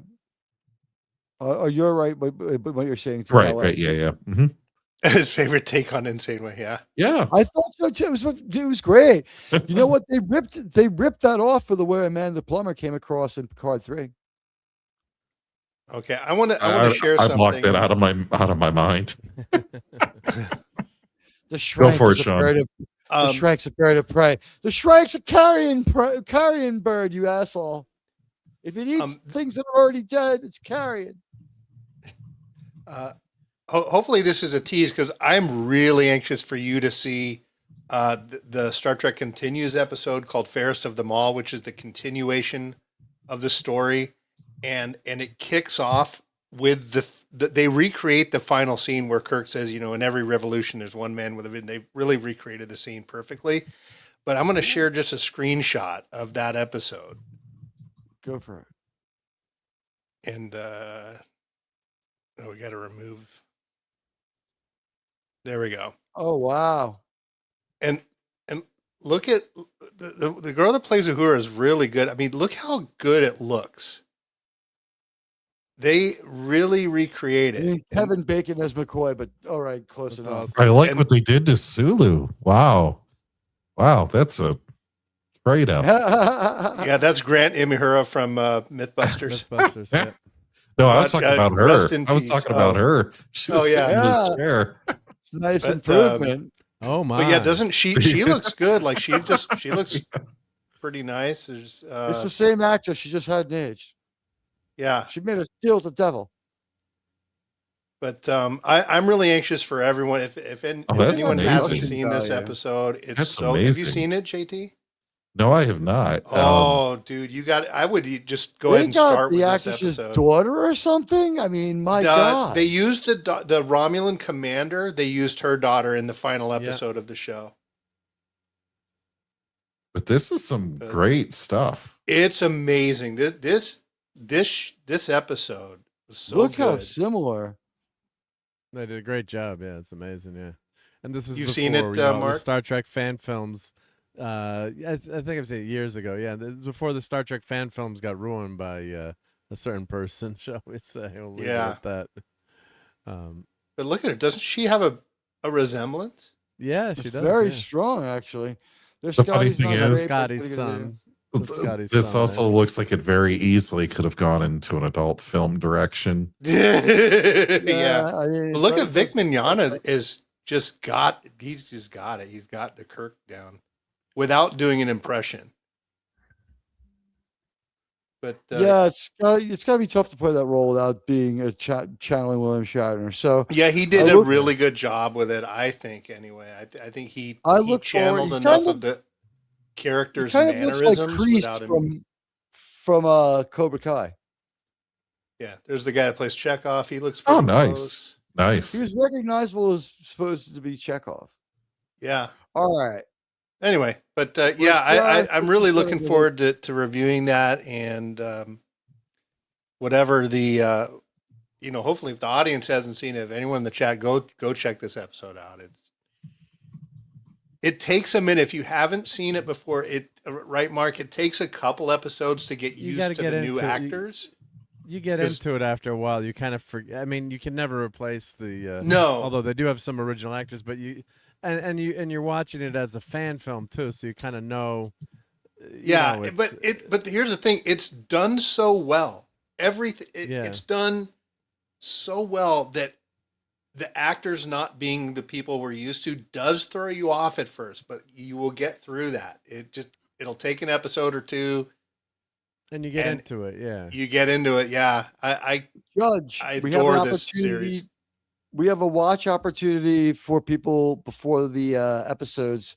We watch it a lot of the times over at Germs. If you come to the channel before the show, you'll find out that there'll be a link pinned in there to go to Germs channel. So we give you a chance to watch too. We try to as often as possible. Sometimes it's only the best we can do is put it on X for you, but Yeah. Well, the good news about Star Trek Continues is it's all on YouTube for free because they didn't monetize it.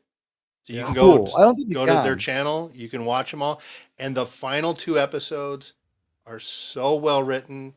It bookends the entire series. I won't say how, but it bookends everything and leads us into TMP. And it's amazing. It's amazing.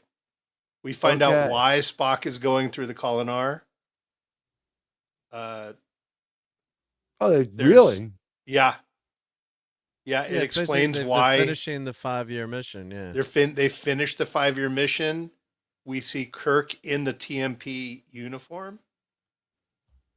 It's amazing, but don't just jump to that and watch it. You could just watch all. I think there were 12 episodes or 14 episodes. Yeah.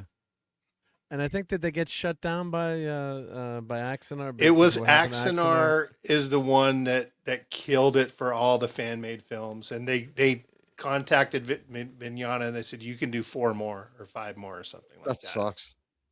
But they had a whole other season planned. But the Ticonderoga Bridge, the reason that still exists, or they were filming all those episodes there, and I think I don't know this per se, but the rumor is they made a kind of a deal with Paramount, like, all right, we'll stop doing, or let us finish these last 2 episodes, and we're going to sign. They're officially licensed by Paramount now with that bridge, so they built that on their own.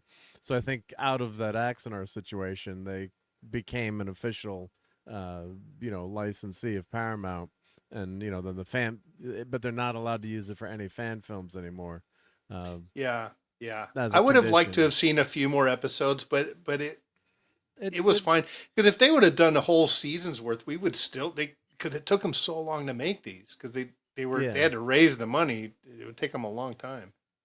And that's Vic was down, still good. And Georgia, I thought Vic was in Ticonderoga. I'm mixing up my stuff. I apologize, but I know they're not allowed to film any fan films in the Ticonderoga set anymore. Is one of the conditions. But of course, Shatner's going to be there twice this summer, and they're going to launch. They have the Galileo 7. They've restored it again, and they're making a whole display. Oh yeah, you that's sent going to be unveiled there. Yep, that was land the Galileo 7. So I backed that project. I'm waiting for my Galileo 7 hat so I can wear for my Star Trek streams. And it was just great to have that set continue. No pun intended. All right, guys. Let's go around the horn and see what we're doing this week. I know that I'll be back probably Tuesday night. Is looking like it 9:30 with Jerm. But let's go to Mark first. Mark, what are you up to? Oh well, we'll have Sunday Night Geekery 10:30 tomorrow night. So be there, be square. I don't know what we're going to talk about, but we always find something to talk about, right? So love to have everyone join over there, and always what's happening with entertainment during the week, and how impressed Scarlett Johansson was. Maybe we'll talk about that, and the horror of being judged by how pretty you are. And next week I'm going to be on Retro Nerd Girl. She's going to be watching the first Ninja Turtle movie, so it'll be on 4. It's 4:00 on Saturday, so that'll be fun. And Toxic Tuesday. What's the movie this week for Toxic Tuesday? And we just did The Jerk. I'm forgetting what the movie. Just be there at Nick's channel on Tuesday night. I'm gonna make sure I know the right movie to. The Jerk. We just did The Jerk with Steve Martin. I'm forgetting what the movie is. My God, that was movie it. Hot Tub Time Machine. Oh, it's Hot Tub Time Machine. Okay. Thank you. Yes. Yeah. Okay. No, come on. Cool. I got up way too early this morning. I'm not allowed to have caffeine. God damn you, Bones, my physician. So hopefully I'm gonna get a vitamin injection here. But sometimes the brain cells start to decrease. But I'm forgetting the toxic episode for Tuesday. But it's always a pleasure to be here. It's so much fun to talk Trek and what we love, and it's just so nice to see good Star Trek again. It's just I have a Plex server with all my episodes. I figured out a way to randomize it so I can just go in and like click and watch it, because that's how I grew up watching Star Trek, was like a random episode. And if Mirror Mirror came on, you're like yes, and if Alternative Factor we didn't came necessarily on, get to see them in order. No, you never did. So and then it's like on the Twilight Zone episode when a really good one comes on, you stop making Thanksgiving dinner and watch it.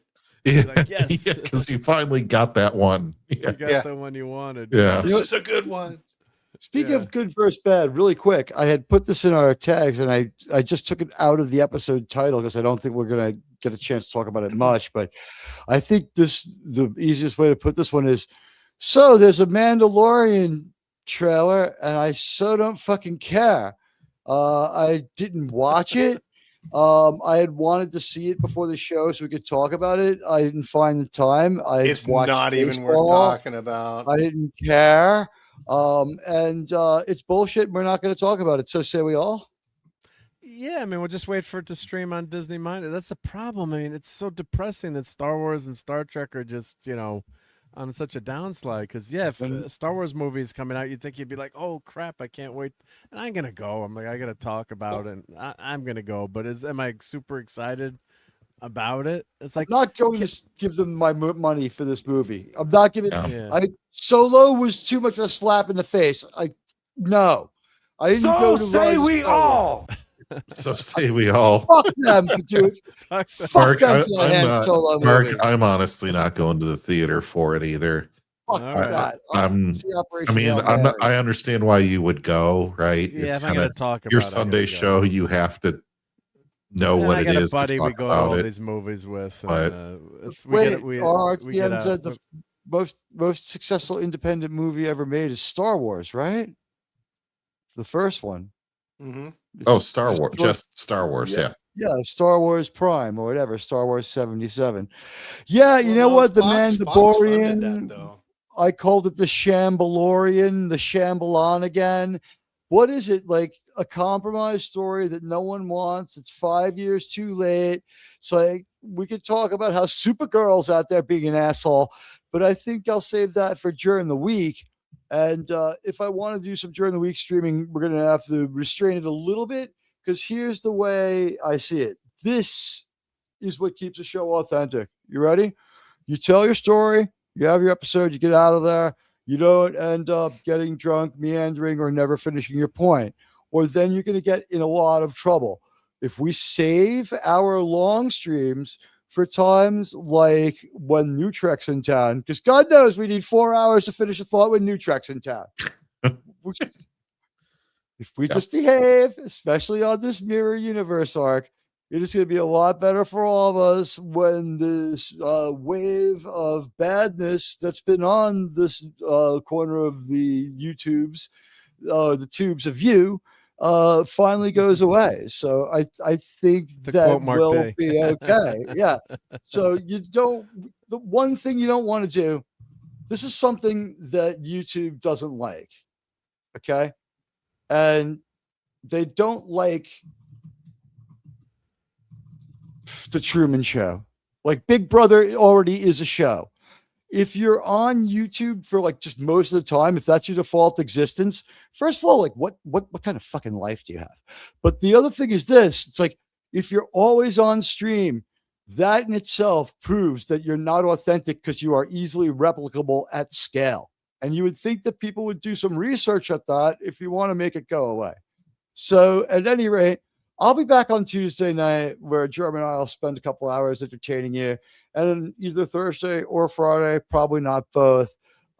Things have to calm down in the tubes of you. Remember when they said that everyone would always, only, and ever have to do shorts? That didn't end up being the case forever either. Longer form content has come back. I'm not too afraid to go like 3 hours and 10 minutes. I'll be honest, if we had pulled off 2 hours and 55 minutes, that would have been like 60 more people who would have watched on video on demand. But you know what? We went over the 3 hours, no big deal. There'll be weeks where we do. The 4 hour Trek Hangout, we can do it, but that in and of itself puts your channel in danger. That's just a danger to you in general. So we'll do it. But like, it's going to be like the last ever episode of New Trek and other things like that. Also, I just would say someone wasted a lot of money today on one of the most easily removable YouTube, like harassment techniques. I self-reported the 160 mysterious subs. However, if you are one of the 160 people who joined today, some of you are real. And I welcome all the real new viewers that we've had in the last couple of months.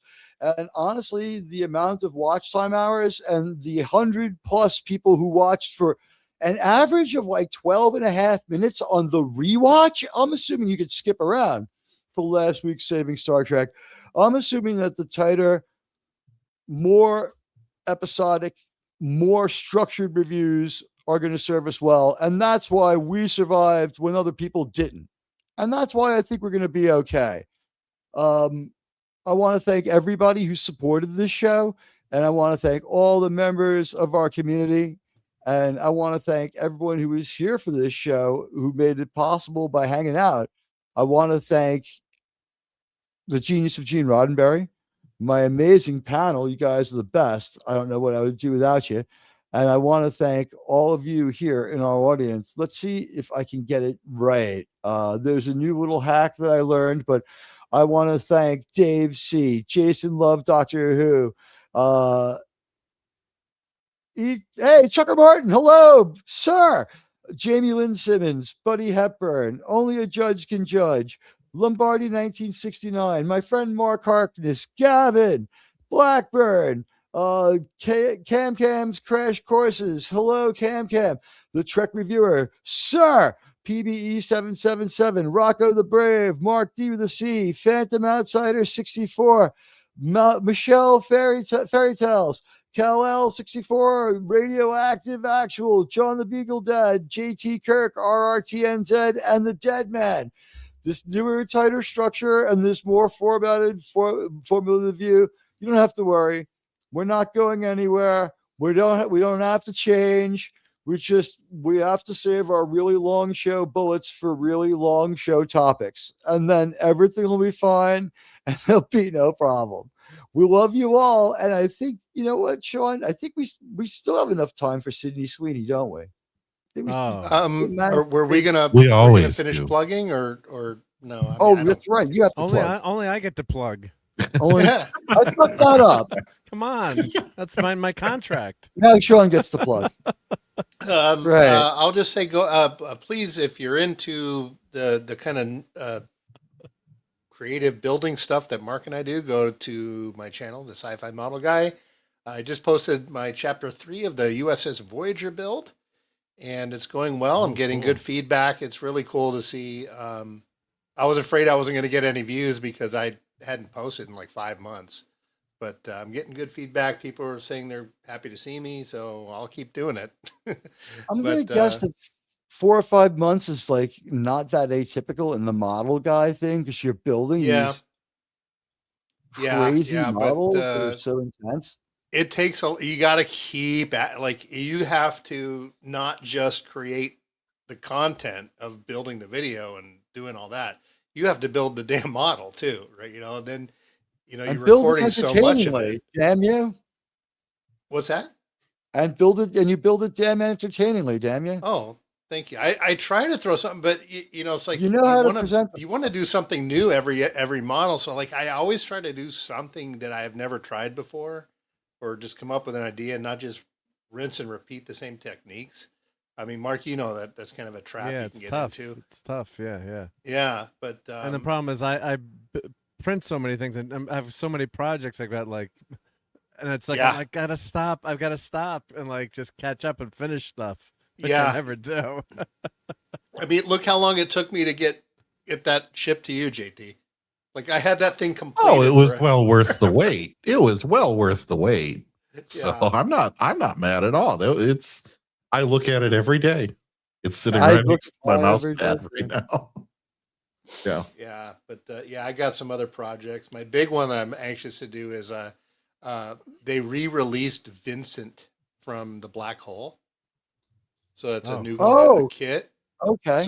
So I'm gonna actually light him. I don't know if you remember him, but he had that little heart rate monitor looking thing. On his chest. So I got some sequential LEDs. So it's gonna have Vincent was the newer one. It's Bob was the old fucked up one, right? Bob was the old one, played by the messed up one. Yeah. Oh gosh, Don Knotts or something. No, it was not. No, it was Slim Pickens. He was great. That was the first movie I ever cried in. It was when Bob died. Yeah. Well, you would be pretty young because I was like 5 or 6 9? years old when I saw I was it. say, yeah, like with the age difference, like, all right. So anyway, guys, we have a little goal for every stream that we would hope that you would help us out, and it really helps the stream go further, is to help us get to 30 likes. I don't know. I didn't check, sir. I don't even know what I'm doing. 29 likes. Oh, we're so very close, sirs and madams.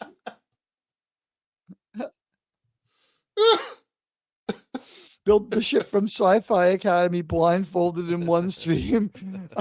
That would be great. Like, that would be the one stream I would say, like drink while you do it too. Just like fucking like have like a plastic bottle of vodka to drink it. Like, see, like a drink befitting that garbage. Some pop-off vodka.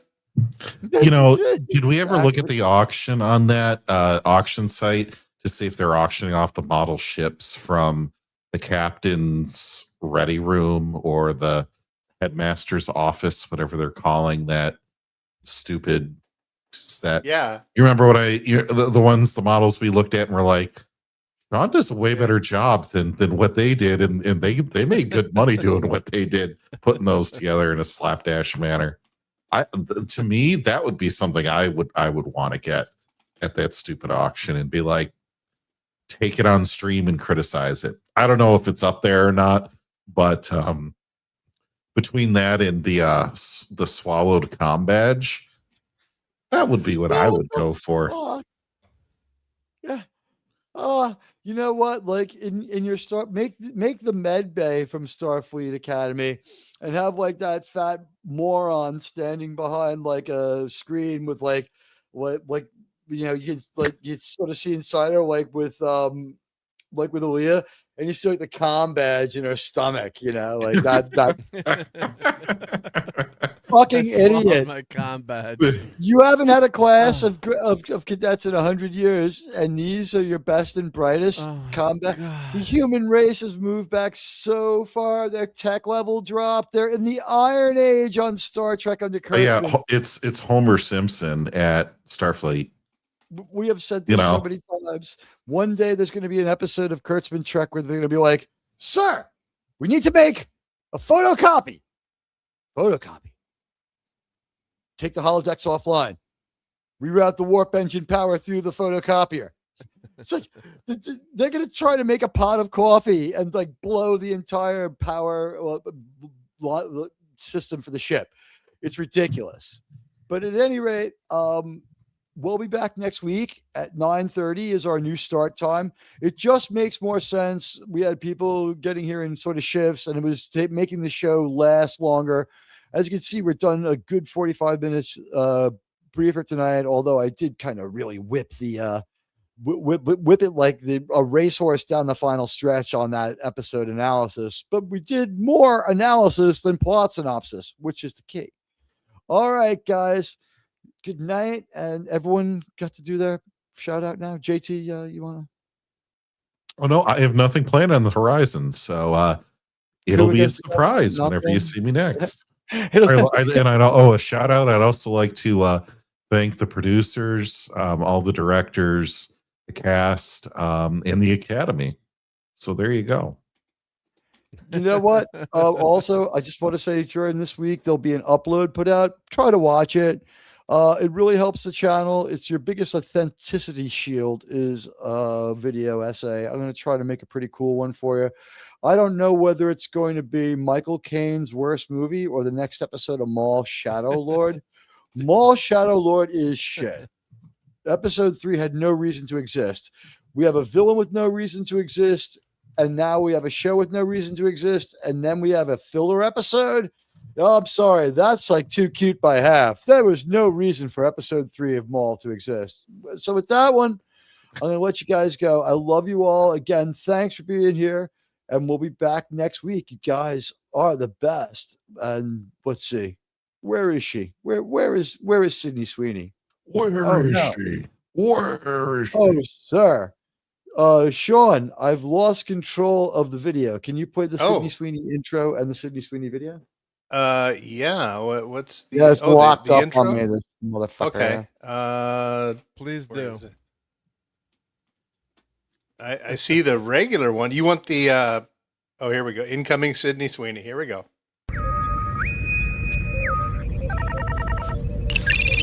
Incoming Sydney Sweeney video.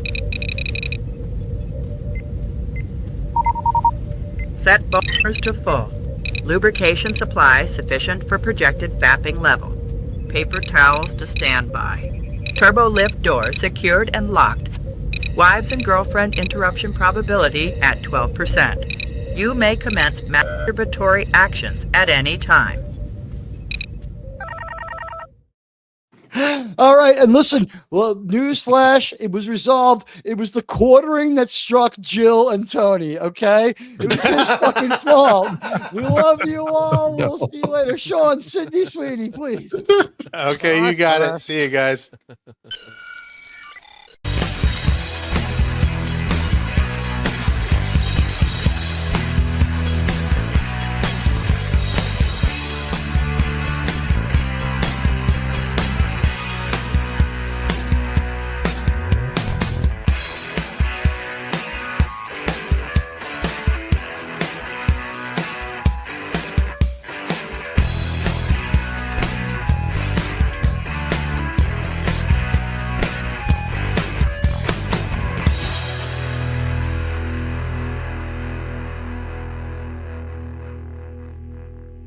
Yes, even rich Corinthian leather.